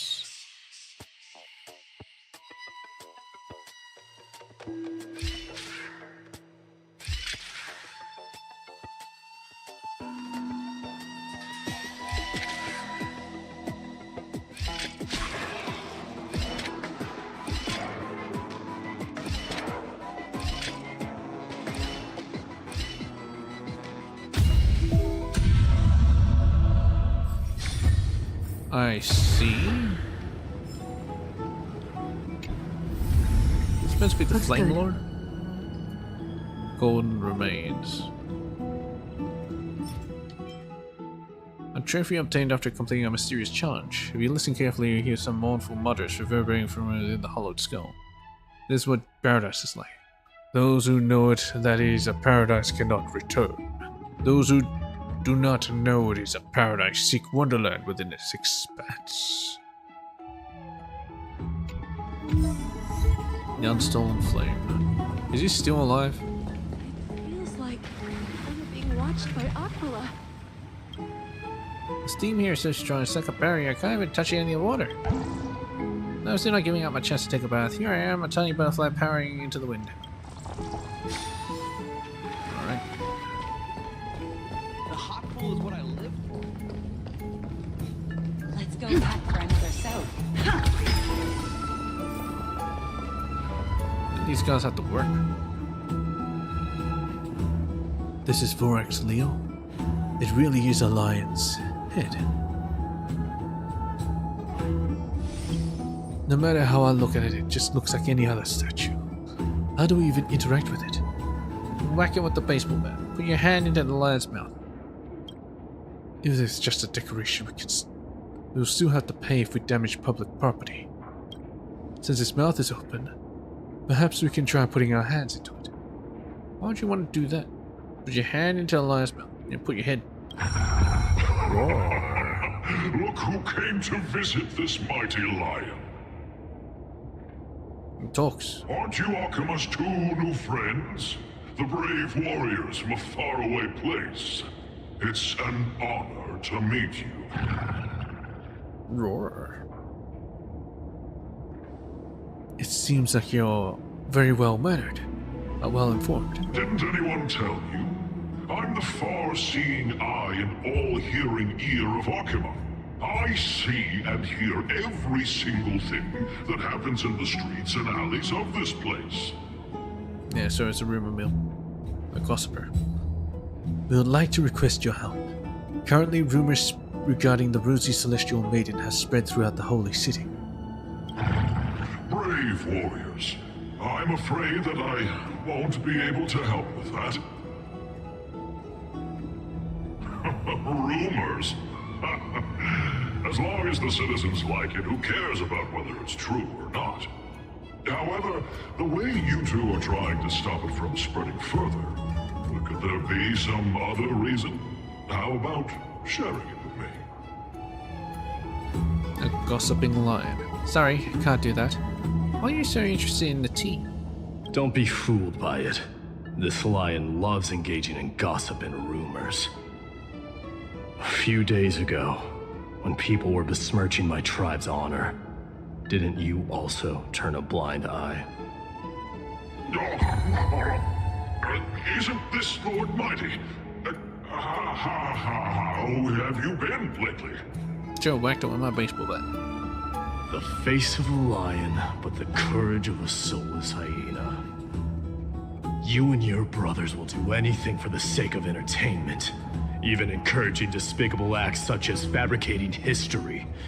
There's no limit to how low you would stoop. History fictionologists. Sounds like the master. Fabrication. At most, it's just a little reinterpretation, artistic reinterpretation. Yes. Shut it. Do as they say. Otherwise, I'll turn you into iron dust with my bare hands. You got it. I'll fix that right now. I assure all of you that from now on, you'll no longer hear the words Rosy Celestial Maiden. In fact, it will just be March 7th. With the cooperation of the Varix Leo, the rumors gradually died out. I'm not sure how that works, but whatever. Don't misunderstand. I'm just annoyed. Thank you for your help. Annoyed at that lion head. Also, Finon seems to think highly of you guys. If you were to be disposed of for such a trivial reason, his weak and fragile heart might not be able to bear it. Disposed of? Pray for the best, outsider. Pray that this farce has not reached the ears of Aglaya. That boldly dressed Chrysos heir also has an eccentric personality. Regardless, this matter has come to an end. Let's prepare ourselves and head to our appointment. Oh yeah, wait. That's originally where we came from. If you ask about it, we should just come clean with everything. After all, we still saved a citizen's life. Is that all? I don't care about the citizen's life. Oh, we're back here. Hey! Over here! We've been waiting for quite some time. Yeah, I know. Taller than carefully now. Where have you two been? We've been waiting here for quite some time. Even our wings are tired. We encountered some trouble, but thankfully everything has been resolved. Chibi, do you surf the web? It really was an accident. It was really an accident. What accident? It's nothing. Don't worry about it. Strange thing to say. Anyway, let's go. I hope Aggie isn't annoyed from waiting too long. I'm even taller than Maybe we should carefully leave. now. We could die here. They could execute us. This story sounds a little familiar.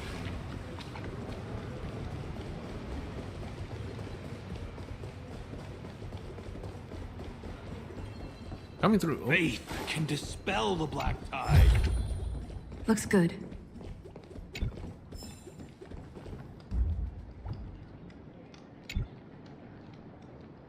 This lecturer now has no idea about the history of the Golden Age. She's just talking about a load of baloney. Don't understand it all? Of course I do.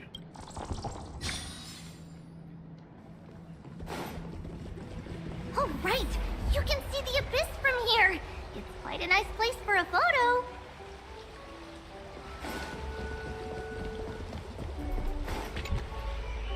Sounds amazing. It's like I'm listening to my lady sing. Apparently this instrument is blessed by the drowsy lady. Never expected that to sound so crisp. Dear gray-haired listener, how do you think it sounds? Fantastic. At this rate, I can go and play it too. Just okay. No need to play an instrument. You have to let me hear you play one day.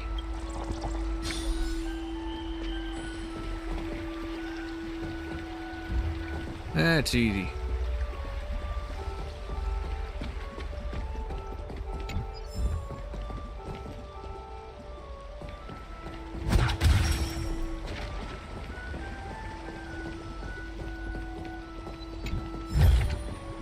Is that all? Abyss of Fate. A tombstone at the end of the sky and a paradise of evil. The people do their best to not look in its general direction. Oh, so that's the abyss? Doesn't look very abyss-like. Shh, listen to the black tide's maniacal laugh. They'll come out in droves when the sun goes down again. Ah, so they're the Minecraft monsters, I see. Look, the Gate of Infinity. It's very eye-catching, isn't it? That's where we met. Wanna go inside? The landscape of Anforius is breathtaking. In the past, this place must have been a beautiful paradise. Hello. The past cannot be recreated. All we can do is follow the prophecy and move forward. Well, can't you rewind time? The past cannot be recreated, but you clearly showed us Arnik's miracle before. Yeah, that's right. Those are two different concepts. We can draw upon the power of the Veil of Evernight through prayer, and then salvage necessary items from the past for our own use. It isn't actually reversing time. Well, I mean, it isn't actually. Even so, it still goes against the laws of physics that we know of. Is that even surprising, considering that there are also gods in this world? We need to ask that for a while now. Even gods have to obey the underlying laws of the world. I'm still trying to understand Amphorius' laws. Amphorius' laws. We'll take photos later. Let's go and meet Eglea now.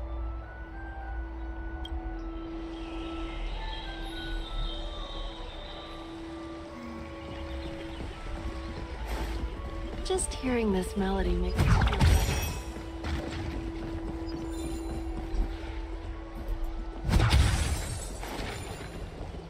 Have you heard? Seems like all the rooms are full. The exhausted usher returns to the post. That's interesting. Even the lamppost in the balcony to take a rest. They're on this Fagosa's turf. Fagosa? Never heard of you.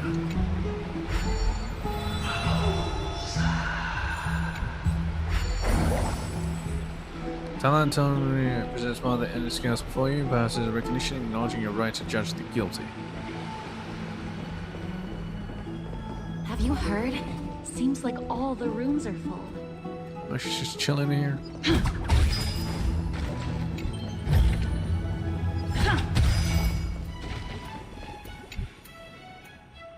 You're not sure why such a device has been placed in the bath. Is it some kind of indoor oven or a fireplace? You decide to ignite it.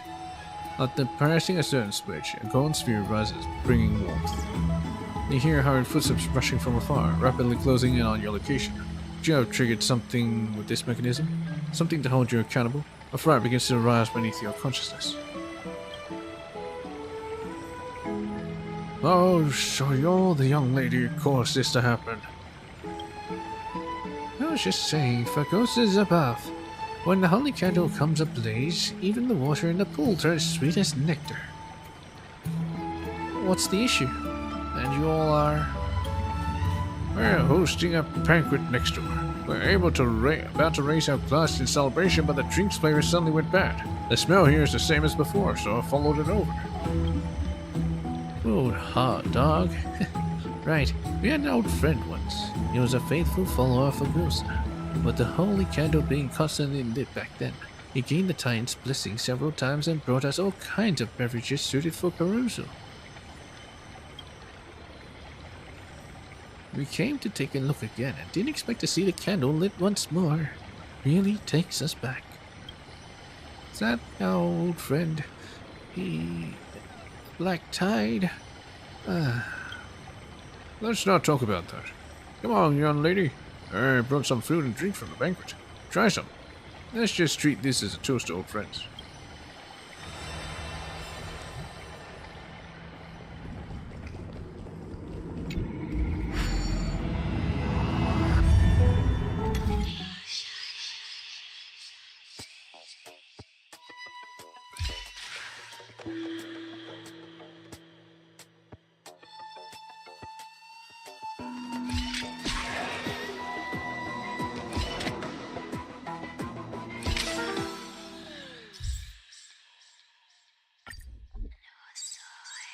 unmade by your past self.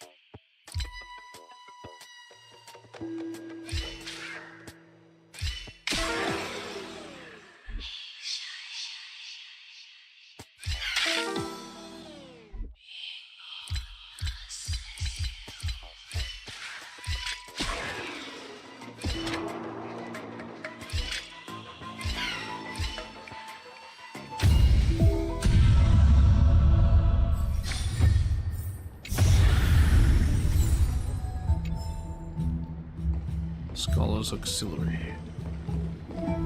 I'd love to go in and take a look. Aggie, we're back! It was an accident. Thanks for your hard work. Is there any news from Trian? Not yet, but we've already figured out where the deserters are headed to. With a little more time, we'll be able to track down the location of Castrum Kremnos. Kremnos? Castrum Kremnos, where is that? Buddy has mentioned this place before. Nikador's territory and their current abode. It's a moving city-state enveloped in fog. Moving city-state. So, back when the Titan was repelled, Lady Trian was off chasing the enemy. Let's talk about something less serious for now. Would you mind giving the three of us some space, Treeby? Of course. Hope you like this gift. As Treeby mentioned, the both of you spared no effort in protecting the Holy City. I would like to present you with a gift in recognition of that. What is that, room? If you are to stay in Akima, you'll need a place to rest. No, so it is. This gift will address your troubles. Well, we have a carriage, just need to get it back. It's in the abyss right now.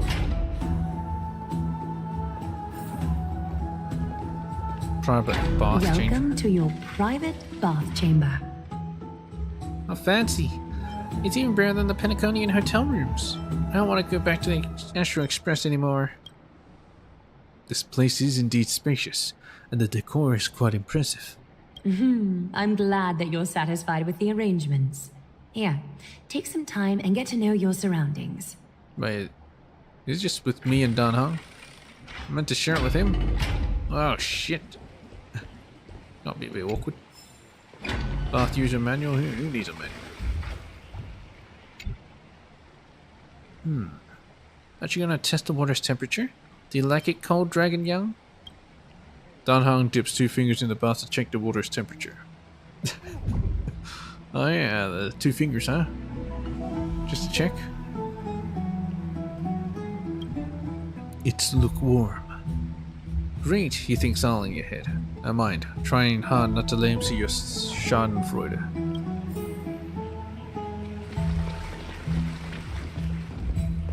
Get the fuck out of my room. Sorry, I dozed off here for a second. I didn't know this room was occupied. I'll be off right away then. Get the fuck out of here. Lounger. The lounge chair in the room looks so comfy and enticing. You won't think you'll completely lose the motivation to trailblaze if you rely on it.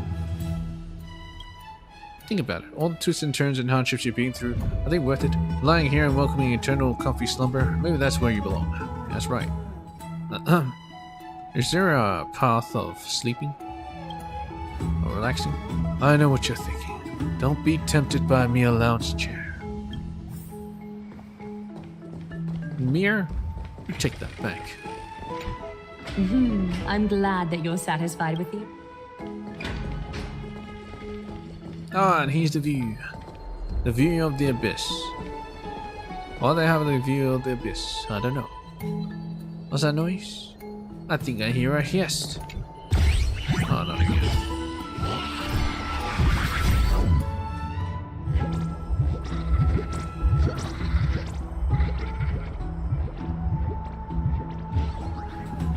Easy now I know how to defeat you.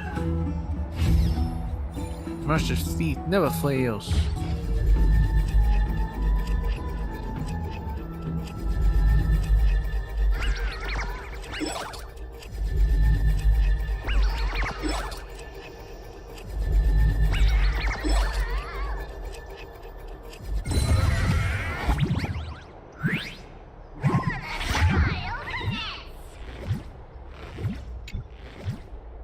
So this is your home?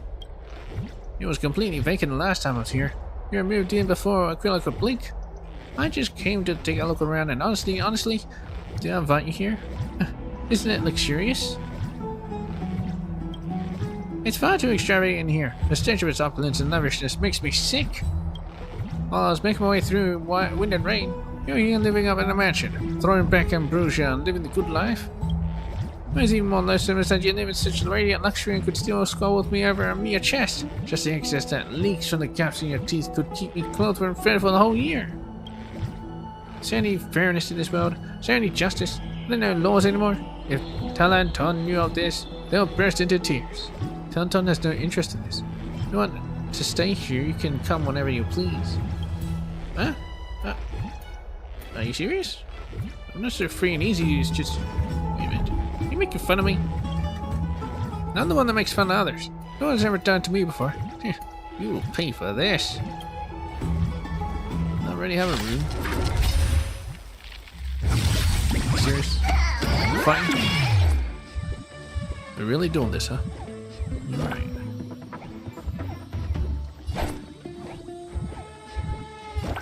Nice job! Time to show you what I can really do. Azure Dragon, White Tiger, Bliss Card, what's this? Too late to repent. Take your positions. Dreams do come true. The mood is set. Let the show begin.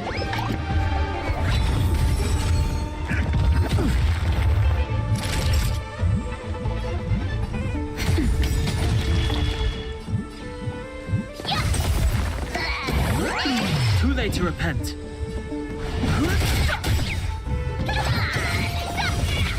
Stay in step.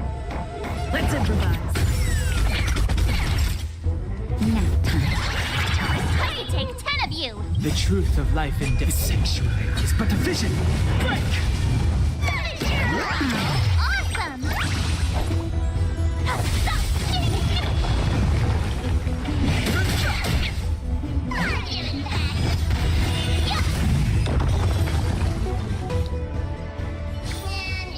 Reach the end of the story in your how's own it now? way.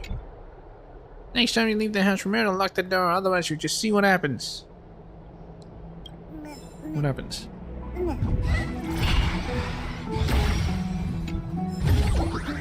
Looks good. Oh, well, whatever.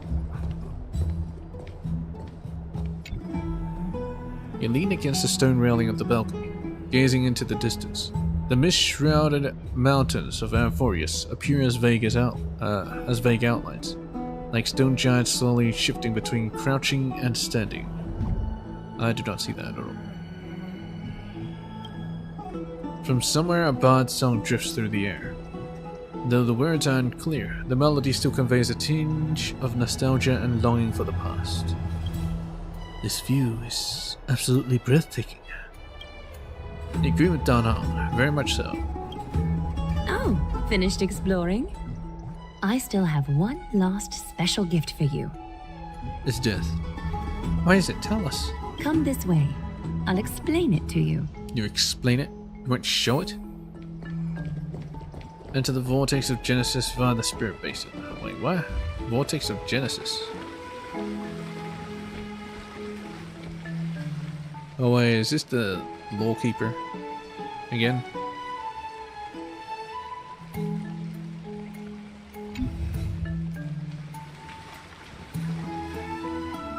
Is this a basin?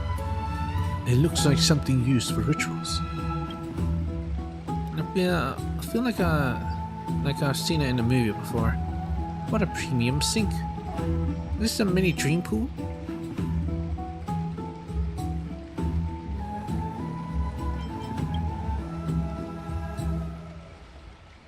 It's not your average wash basin.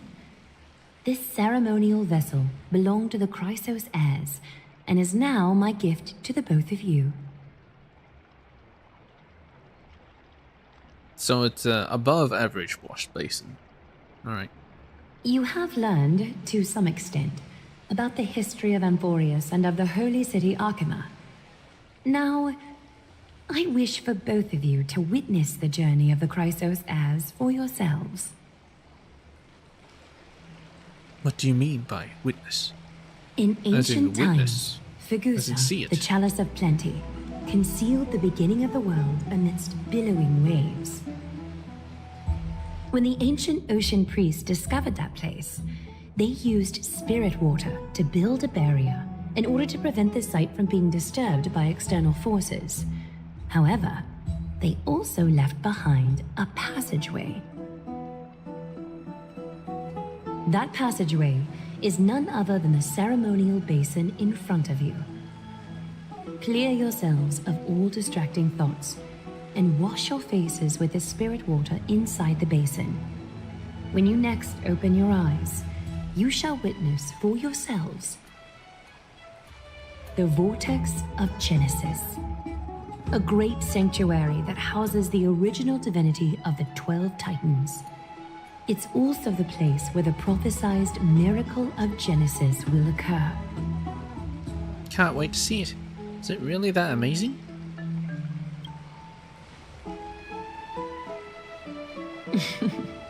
For your first time, I shall personally guide you into the depths. Close your eyes and hold your breath. Sever all other sounds and let my whispers fill your ears. What's this, Take a ASMR? handful of the pristine water. Lift your palms in front of your chest and feel the water gently flow away through your fingers. Sink deeper and do this once more. Submerge your wrists in the spirit water. Familiarize yourself with its temperature, its touch. Spread your fingers, then lower your head and search for the palms of your hands.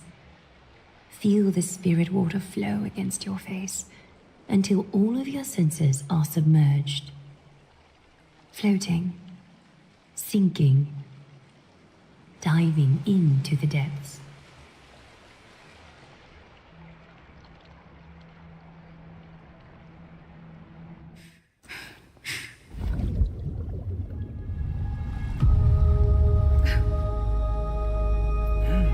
You now stand at the heart of this world. Now, I require your honesty.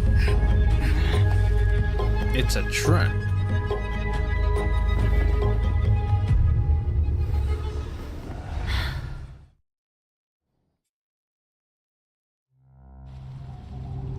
What is the meaning of this?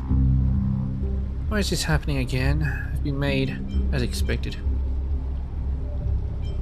Yeah, we've been made. This is no laughing matter. It's an interrogation. While the both of you were roaming the city, someone was paying attention to your every move. Unfortunately, you have broken your promises. So you are indeed aware of our transgression. However, we only did so to save a life. The Holy City's fate is as fragile as thread. I must exercise prudence in order to eliminate sources of potential disaster. I will grant the both of you another chance to mend our broken trust. The golden thread shall judge on my behalf. If you're truthful, you will live. Else, you will perish. We meet again, distinguished guests. Casterus will be your executioner. Oh, how nice. Lady Aglaia, it is undeniable that we broke our agreement out of carelessness.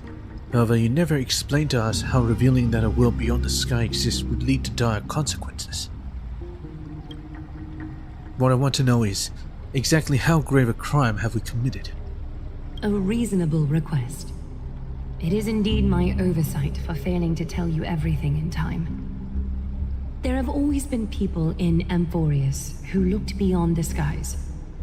Indeed, there used to be a usurper nation that spared no expense in constructing skyships with the desire to break through the blue sky and reach the stars.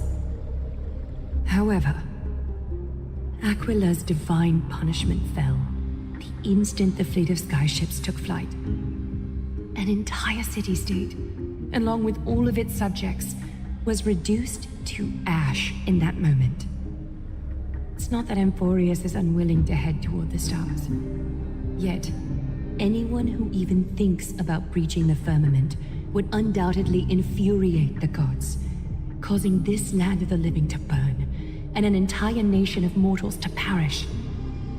The Eye of Twilight is only one example of this. This is forbidden territory which can never be ventured into.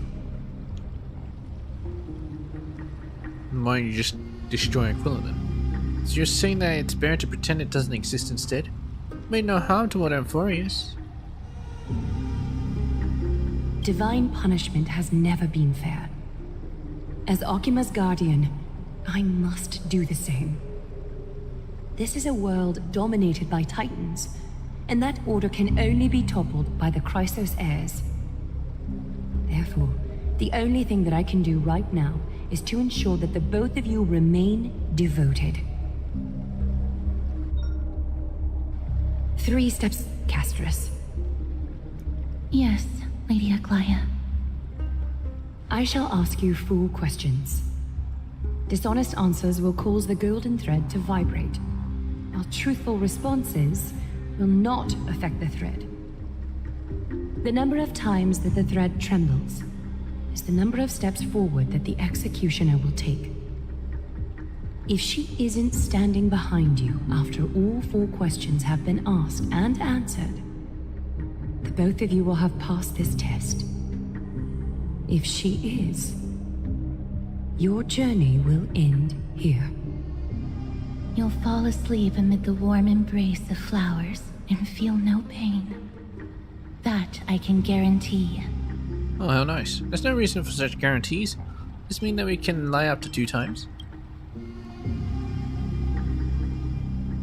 If you treat your lives as mere trifles, then you may do as you wish. Regardless of what she says, Cascade, it'll be fine as long as our consciences are clear.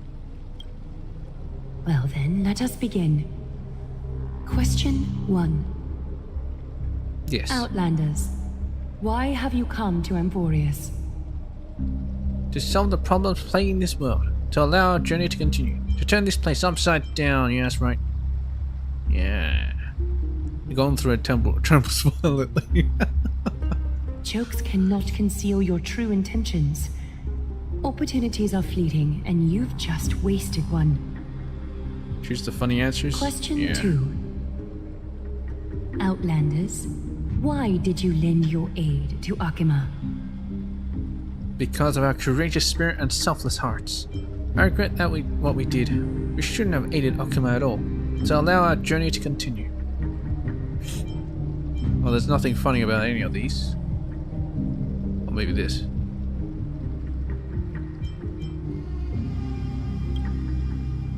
Yeah, I'm just that good. Going through it trembles slightly. A response that is certainly full of spirit, but lacking in sincerity. A step will be recorded. Question 3. Outlanders, if the current situation changed dramatically, could you eventually point your blades at Akima and its citizens? I don't have a blade, I have a bat. I can't make any guarantees. Not a chance. I use a baseball bat, not a blade. Oh, I thought of everything, huh? You can't get me with that one. You're going through it trembles violently. Are you saying I'm going to use a blade? Trying to hasten your demise by being glib with your response? That can certainly satisfy your desire. A step will be recorded. Final question. Outlander. An unknown but surging power exists within your body. Are you willing to use it to aid the Chrysos heirs in slaying the gods? Wait, you can even detect that? I'm not willing, and I cannot agree to your request. So while the destruction sees a disaster, be careful, it might backfire. Going through it trembles violently. Response to a question with another question indicates intense suspicion and resistance. A step will be recorded. I can't even ask a question? All 4 questions have been asked and answered. The golden thread has exposed your hesitations.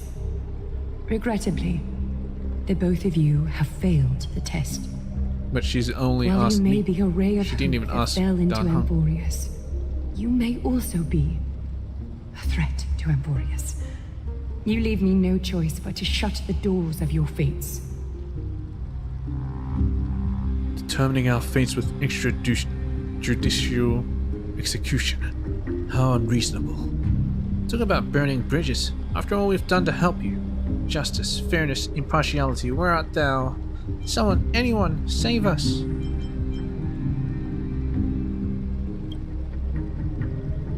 For the Holy City, I am willing to bear all the traits that others despise, and use every heartless yet effective trick in the book. Castris, please, give our guests a merciful farewell. Don't be nervous. Don't come near me. Wait, please, just give me one more chance. Please, relax. Castris places her slender, pale fingers over your pulse. A chill seeps through your skin, then immediately spreads into your veins. Castris adds a second finger.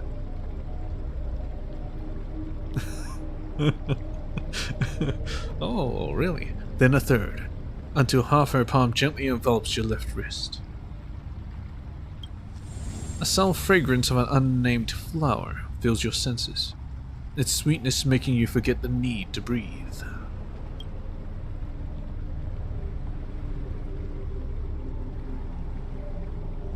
Your vision blurs and cold reality fades into a purple ocean, the promised land of flowers. Then you finally understand. You are currently unwelcoming your own sweet demise.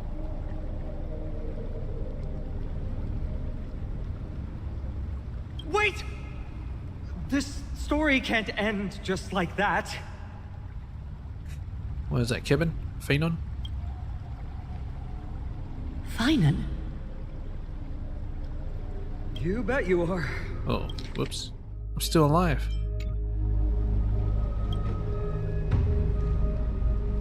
You've been on Emporius for such a short time. Even someone as ruthless as Thanatos wouldn't end a journey so hurriedly. Aglaya, as the first local to encounter them, I have some thoughts I would like to share regarding their fates. Do speak your mind. When I first met them in the Abyss, I was wary of them as well, and never let my guard down throughout our journey back to the Holy City. However, during the battle to defend Akama, we fought side by side numerous times. The look in someone's eyes in moments of life and death never lies.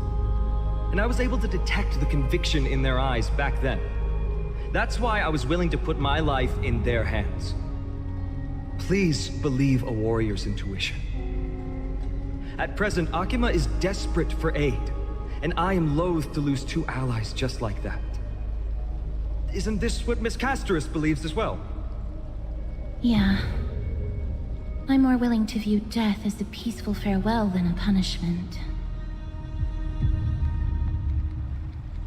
Not sure I view them as allies, I see. considering the stunt they pulled. So 2 crisis heirs are willing to vouch for you. It seems my actions were too high-handed.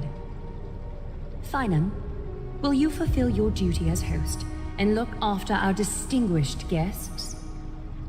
Well, I'm not good at formalities. I'll do my best. Cass, next time, I hope you will express your thoughts openly. I will. Now, it's time to welcome the newcomers to the Vortex of Genesis. Like pretending nothing As you both happened. have chosen to trust these Outlanders, ensure they are adequately informed about the mysteries concealed within. Hold on. You seriously still expect us to help you after what you just went through? Oh, nice. Forgive us, but I'm afraid our cooperation cannot continue under these conditions. If we cannot gain your trust, Lady Aglaia, we'll depart. Amphorius isn't the only option for the Nameless. That's right. I'm with Dan Hong on this.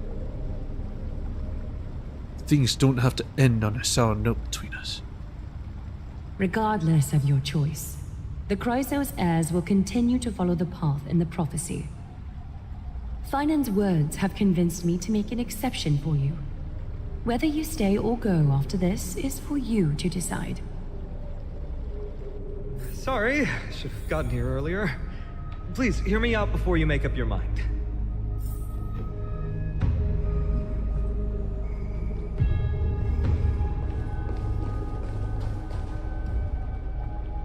There's the blessings I've got.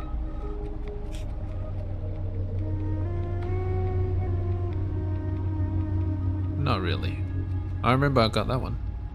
I don't remember what that one was. Nice.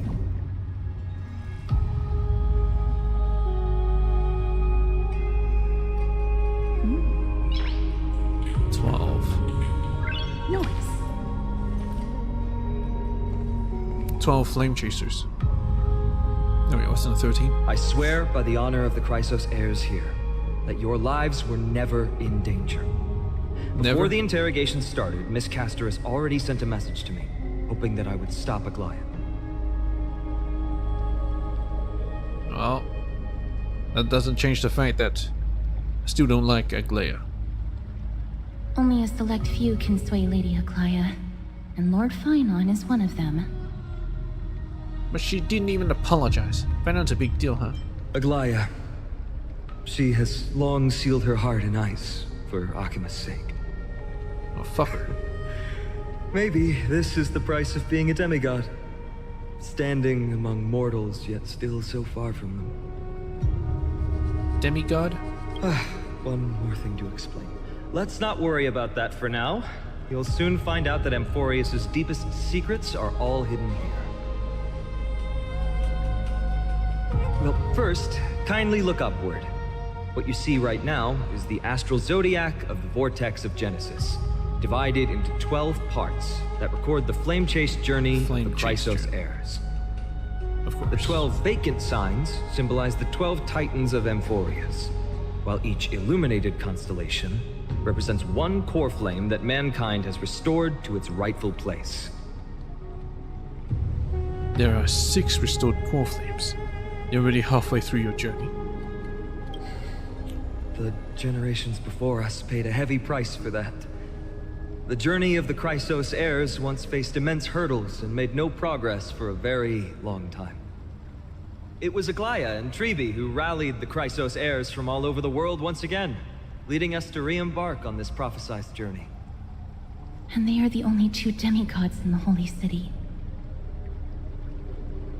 Shouldn't it be the only 4? So why exactly is a demigod? Worry not. I haven't forgotten about that.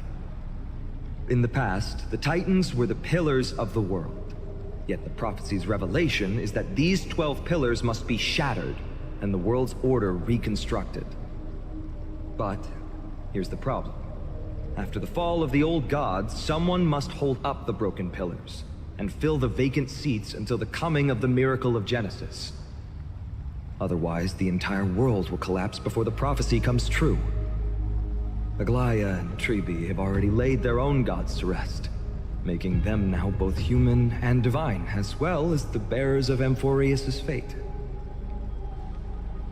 Sounds like quite a responsibility.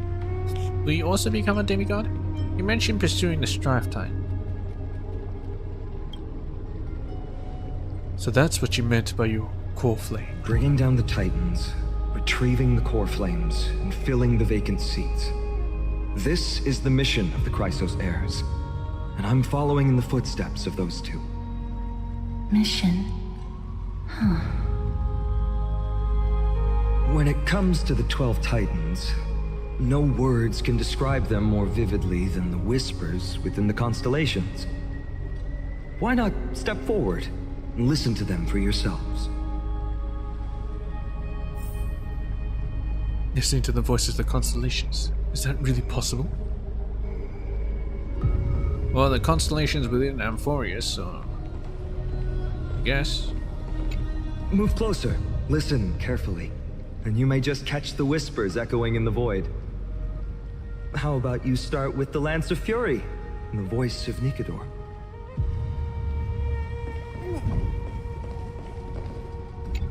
Chrysos heirs, demigods. Is what's written in the prophecy truly Amphorius' only possible fate? Sorry, I was just thinking out loud. Please, step closer and listen to the voices of the Titans. You can touch her all I want. Not gonna kill me. Tides of the basin. The day is silent and darkness has taken the stage. Flames rise higher and drums fall like rain. Warriors soaked in golden blood, their cloaks tattered. Bronze shields you, and brass echoes my sorrow. Listen to the voice of constellation. 3 times of calamity. Next quadrant. Peek into the secrets of the Titans.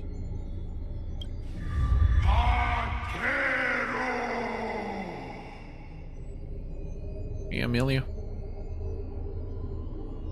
Lance of Fury Nikador. Nikador is the Titan of strife and competition. According to the mythology of the Chrysos heirs, they declared war on the gods and cast the world into endless strife. However, battle also took its toll on the war god, as the divine corpus was eroded by the black tide, and they fell into endless madness.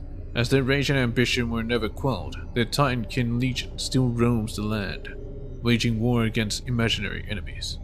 Nikador is a noble warrior that wears pure white sacred armor. Legend has it that when the Lance of Fury that they wield can raise even the most powerful and prosperous city to the ground. Their bloodthirsty temperament has also made them a god of blood and sacrifice. Warriors gather under them and yearn to follow Nikador into war and achieve an honorable death. Their disciples built a fortress known as Castrum Kremnos that brings turmoil and fear to the world, much like their god.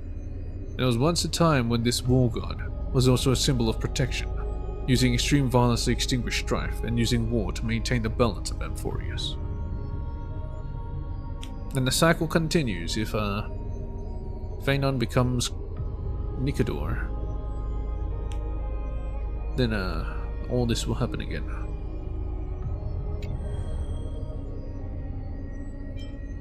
Coin of Whimsy Zagreus.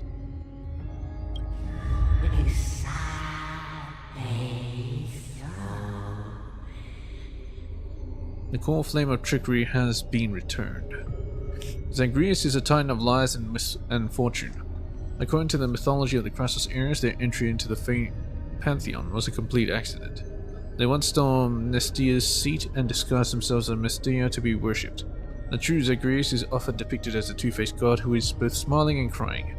These two parts are much like the coexistence of lies and truth in the world. One cannot exist without the other. Zagreus has no interest in fulfilling their divine duties. They love to cause divisions in the paths and the gods and play tricks to sow chaos and disorder. They do not have their own altars or temples either. This is because even Zagreus' disciples would not worship such a god. Thus, they have become the god of the poor and unremarkable. Legend states that they often appear in barren desert areas to provide people with unpredictable opportunities and change.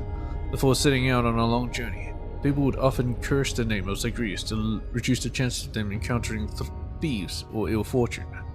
They would also offer up prayers in times of suffering, in the hopes of everything suddenly turning around. This is precisely the reason that they are tolerated. Nothing is perfect and no truth remains eternal. Change and carelessness can be fatal, but they can also be a savior in a critical moment.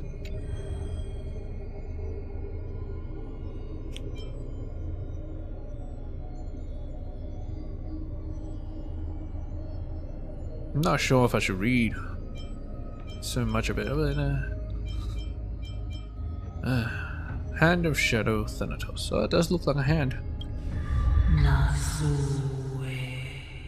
Thanatos is a titan of death and annihilation, and no one knows their true form, for the dead cannot relay legends to the living.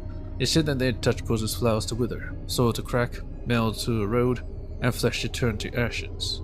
Everything shrouded in thick dark mist and disintegrating into meaningless fragments. This is Castor Rice? Right. Then the Krasos heirs consider themselves demigods by blood. They cannot escape the inevitable fate of organic life, death. The River of Souls seeks out death and forms a path to the underworld across barren fields.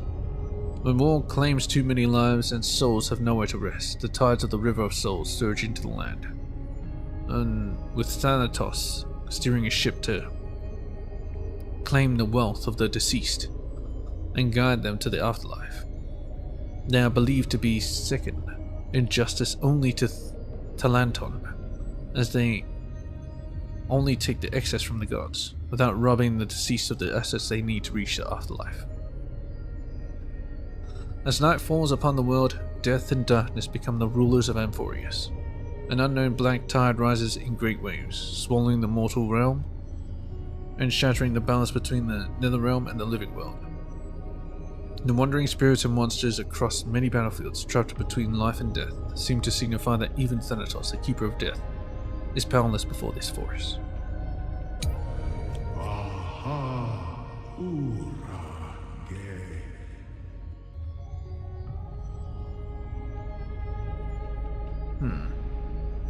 I'm gonna need some water. Be right back.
Pillar of Stone, Georios. The core flame of Earth has been returned. Georios is a titan of Earth. The skies and the seas were also born of their dormant breath. Krasos' heir mythology believes that every mountain range was once a physical manifestation of Georios. They are the largest, gentlest, and most benevolent titan that protects the mortal world. Legend states that when the black tide descended, their mountain peaks raised and caused huge ravines to open up. They're split into pieces and unable to ever reawaken. Georios is also the god of agriculture and history. They gifted their body to the Titans to become the cornerstone of the creation of life. When death and famine raged, they ignored the wrath of Circe, and she had knowledge of agriculture with the people of the world. This knowledge stuck with the Amphorius. For millennia. People often use the hourglass to commemorate this benevolent deity, not wishing for any kind of compensation. Georios has also always been silent in the face of praise of mortals. The mountain dwellers and dromeses of Amphorius are all creations of Georios. The clumsy titan never quite grasped the finer points of creation and always made the creations far too big. However, at the same time, the creations also absorbed Georios' natural disposition to become tacit and kind, and they were anything that could send such a titan into rage, or be foolish actions such as damaging the earth or crops. Chalice, of plenty. Fargusa. The core flame of ocean has already been returned. Fargusa is the titan that controls oceans and storms, as well as the master of honey brew and banquets. They're capable of freely moving between moving bodies of water across any part of Amphorius as they please. According to mythology, they are a capricious and pleasure-obsessed god that sees the oceans as their place of alcoholic revelry. They have an eternal rivalry with the Earth Titan Georios, with no hope of making peace. That being said, Fargusa also bears the duty of washing clean the filth of the world. Bars that have received the benediction of the good Titan are able to not only clean the body of impurities, but can also cleanse the wounds of the soul. They have become an irreplaceable joy in the lives of Amphorius' people. At the same time, Fargusa is also the god of banquets and drunkenness. They passed on the art of brewing to humanity and taught them the first songs and dances.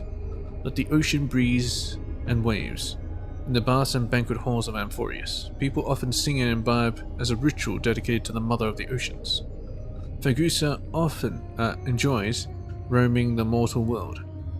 They appear in the waves of the ocean, the deluge of the rivers, and the goblets of banquets to bring song, dance, and laughter.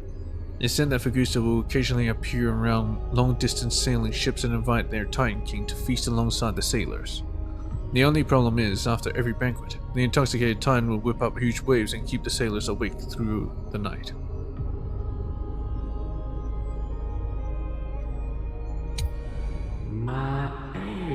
Eye of Twilight, Aquila.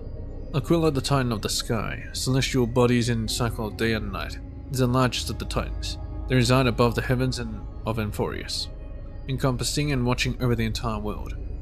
In most legends, Aquila's pride does not obscure their kindness. They gaze upon humanity, warming the earth and bringing down life-giving rain. However, they can also transform into the most fearsome calamity, harshly punishing any who dare to overcome the sky. In the Tales of Amphorius, Aquila is depicted as a colossal skybird with 100 eyes. When the eyes open, light fills the world. When the eyelids fall, darkness envelops the land. In the war against the Calamity Titans, many of the Aquila's eyes were blinded. This is why many city-states of Amphorius are now shrouded in eternal night. Aquila is also the god of creation and invention, credited with creating the mechanical beasts scattered across the land. Engineers and mathematicians frequently pay homage to this 100-eyed deity, hoping to receive inspiration and enlightenment from their blessings.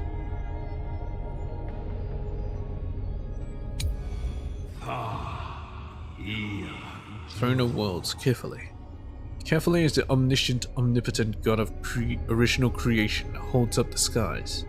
It said that they were once a monarch that sat atop the throne, but now that they are the god that bears the Dawn device, everyone in Okima is able to see their great form. Kefali was born from the combination of lightning bolts from the sky striking the spine of the earth. They were then given the duty of the creation of life. The first humans of Amphorius were created in Kefali's own image and given life. Kefali loved these tiny beings so deeply that their majestic figure would always remain in the mortal world to accompany them. Krassos Ares believed that Kefali is the symbol of deliverance and heroes, that the father of all heroes and the form that all deliverers will eventually take. It said that Kefali abandoned their throne, ruling over all worlds, just to become a ray of light for the people of Okima. There's a romantic legend that circulates throughout the holy city. When the world is in crisis, Kefali will once again open their eyes and lead the people to victory against the Black Tide to create the heavens and earth once more.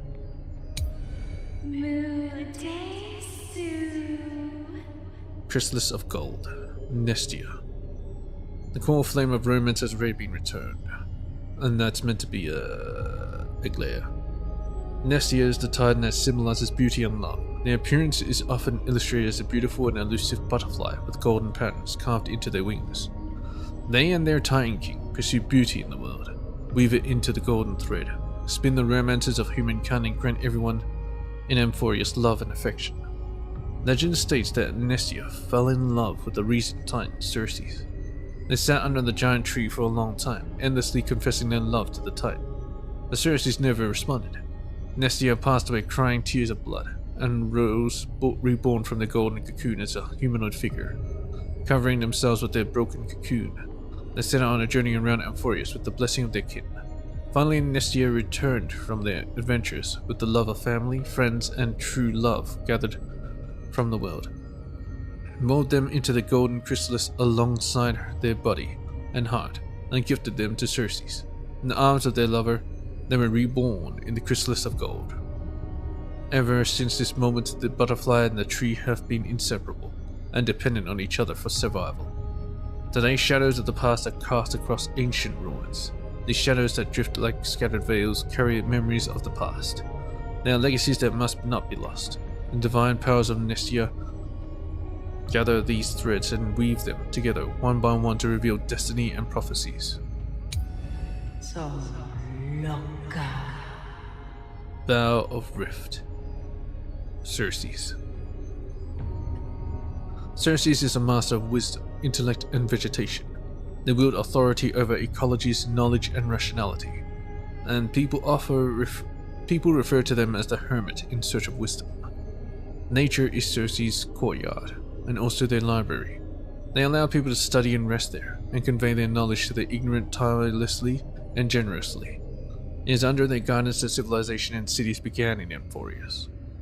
Cersei's graces the world in the form of a grand and holy tree.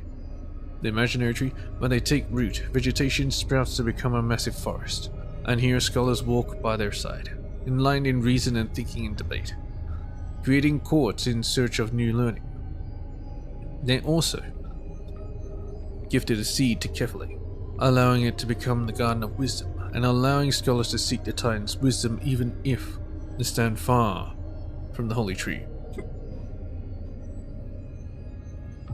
Cersei's power infuses every last plant in Amphorius, from branches and vines to the very leaves themselves. In accordance with the pact that they struck with Georios, they mediate life, allowing the green and soil to be in perfect balance. Upon accepting their blessing, the plant life can also gain the rationality to debate humans. This warns people to remain humble, for the truly wise might be the quiet ones around you. 3 Titans of Fate. Gate of Infinity, Yanis. Call Flame of Passage being returned. This Trippy. Yanis of the Titan of Passages and Roads. They know the existence and ends of all paths. Yanis' power can open the doors to all broken mortal worlds, create non-existent paths, and point in unseen directions. Or maybe she's Oryx. I don't know. Yanis is the god most revered by humanity amid the 3 Fate Titans. Compared to the shapeless Talanton and the silent Oryx, they are more willing to guide humans. They're also the first god that awoke from the chaos in myths. They create gods and connected cities, roads and connected cities. The passages that Yanis rules over are not just doors humans traverse through, also the path that connects destiny, or Akavili.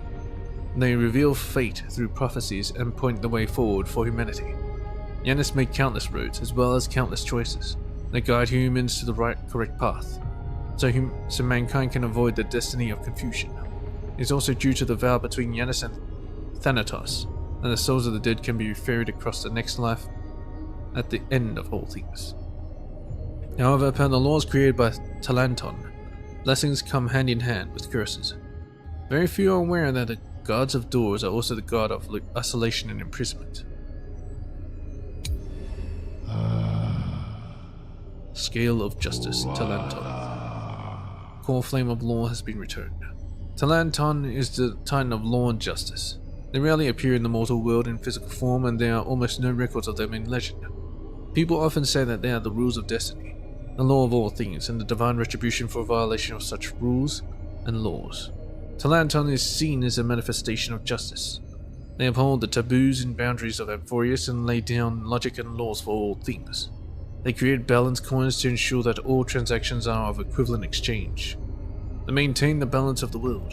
Any action that would damage these laws will be subject to retribution. Just as a scale that never tilts, all things must be free of excess. If one wishes to obtain, they must first lose. If you wish to receive the benediction of this Titan, you must pay a cost. Equilibrium. Some people even end up being transformed into terrifying monsters. For this reason, the god often viewed them as the mediator of strife. When a dispute between Titans cannot be resolved, only their judgment is able to satisfy their kin. Talanton has bound Amphorius with strict laws, and themselves with an equally strict vow to never allow for favoritism or injustice. They and their disciples act according to this vow, sentencing those who break their vows or violate boundaries to punishment, even if the subject of this judgment is another Titan. No, it's the end. No, it's definitely not Onyx. Tribi is definitely Yanis. Veil of Aeronite, Onyx. So many names, my god. Onyx is a Titan of time and night. Before the first dawn created by Aquila, the world was caged in the purest darkness. The borders of day and night were separated. The young Onyx jolted awake from the newborn concept of time, heading toward the outer reaches of Amphorius alone. There they materialized as the Evernight Veil, and henceforth remained afar from humanity, quietly spending their time managing the fabric of time. In the myths told by the Crassus heirs, Onyx is the most secretive Titan, akin to the bottomless darkness itself. Annihility. Artists are thus entranced by this Titan, because the scintillating dots of light in the night sky can awaken one's desire to understand a place within themselves. As the Titan with mastery over time, Onyx supports all the past, present, and future of this world, allowing for the circulation of all things. They also collect many eroded memories to prevent them from being forgotten. Remembrance? Onyx's priests can evoke incredible miracles with their secret rituals capable of bringing in the past to the very present. They can also gain oracles for the future for the Titan through the echoes across the Evernight Veil. Titans of Fate. Creation. Foundation. Calamity.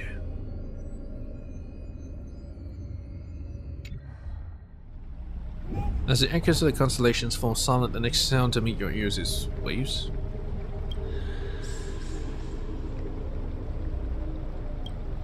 The unfamiliar call carries along it to take your soul's essence into the pool. Into the tidal bounty. Wow. Libation.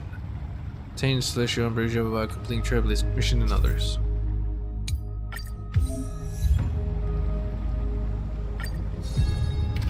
Oh, I had to do it. What's this? Wishful resin.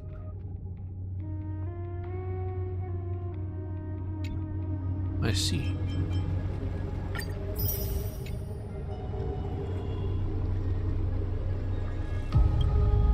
The water returns to a serene state. How curious. It appears that you just have to bring celestial ambrosia back here next time to get something nice.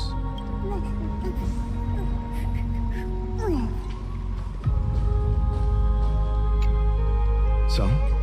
Did you hear it? I did. I couldn't understand it. Yeah, too many big words. Too many names. First time I heard the voices of the Titans, I was just the boy playing with swords, oblivious to the meaning of life. You may want to encounter next breakthrough in the stream.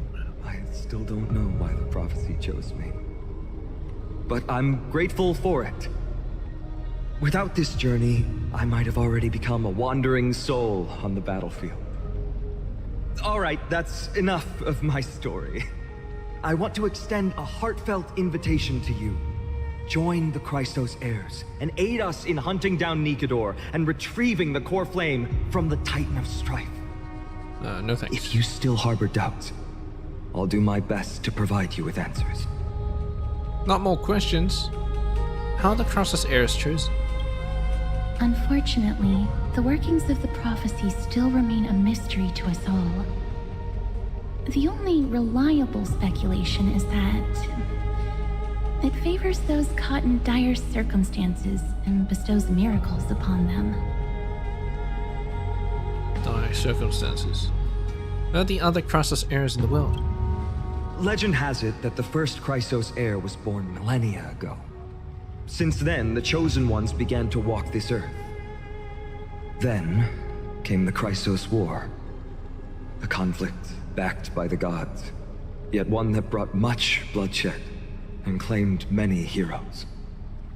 By the time of my birth, the tales of the Chrysos heirs had become more like legends than historical accounts. If there are others called forth by the prophecy, I trust that fate will guide them to us. How do you plan to fight Nikador? Armed with courage and unwavering resolve. Our quest will begin as soon as Trian locates Castrum Kremnos. Without a doubt, it will be a momentous battle to the death. Prepare yourselves. No, I'm out. I've got it all figured out. The path ahead is bound to be perilous, like how and I won't impose my will upon you. Yet, if you choose to stay, I, Finam, from Aedes Elysiae, will spare no effort to bridge the gap between you and the Chrysos heirs. Thawing the ice in Lady Aglaya's heart won't be easy. But I will do my best as well. Cascade, I'll leave the final decision to you. Why? You don't have any comments? Make me make a decision? Seriously? I trust your judgment more on matters like this. Stay on for us, leave it for us. So, you'll end things here. Are you sure about that? Just kidding, we have to press on our Trailblaze position. I'm tired, I just want to go. I understand. Now that I think back on it, you both have selflessly helped Akuma. Well, we have met your goodwill with doubt and intimidation. It's indeed not fair. You showed empathy toward my struggle earlier, and now it's my turn to return that kindness. The journey of the Chrysos heirs. Truly it is a lonely one. Let's go, you two. I'll escort you back to where you landed. No need, we can just teleport. I know that a reunion in the future is wishful thinking, but at the very least we can bid each other a proper farewell. Let's go by Phanon and the Holy City Guards. You and Dan Hung return to the crash side of the abyss. Together you salvage the Express's coach car. It's kind of broken.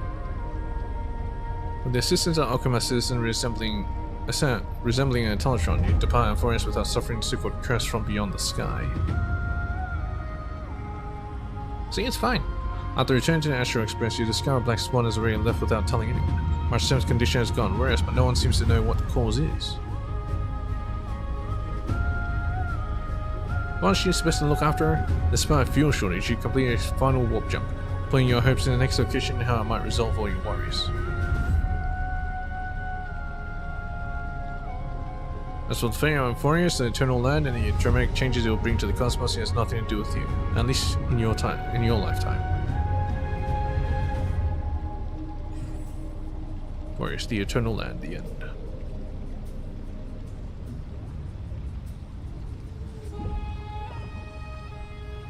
But wouldn't coming here and putting down a beacon be enough to actually get fuel for the Astro Express? Question mark is question mark. Oh, nice.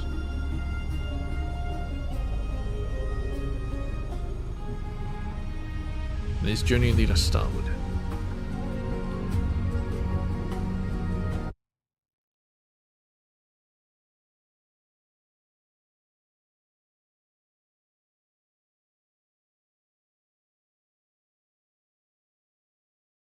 Well, I think that's as good as any spot to end it.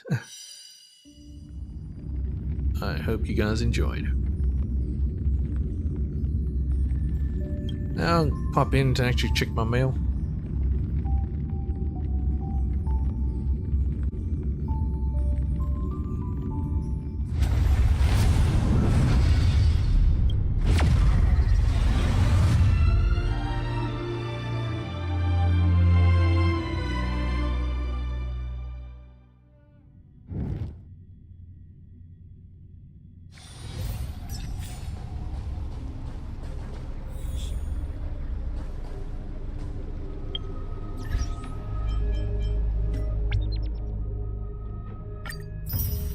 Nice. Achievements.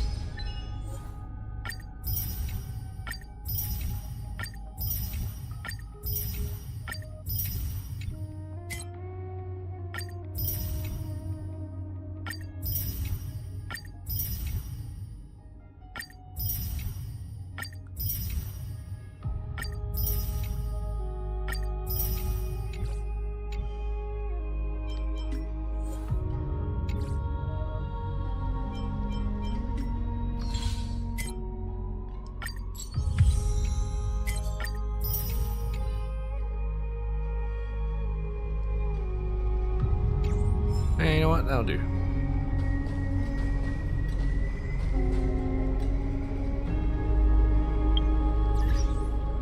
I'll catch you guys in the next one. Peach.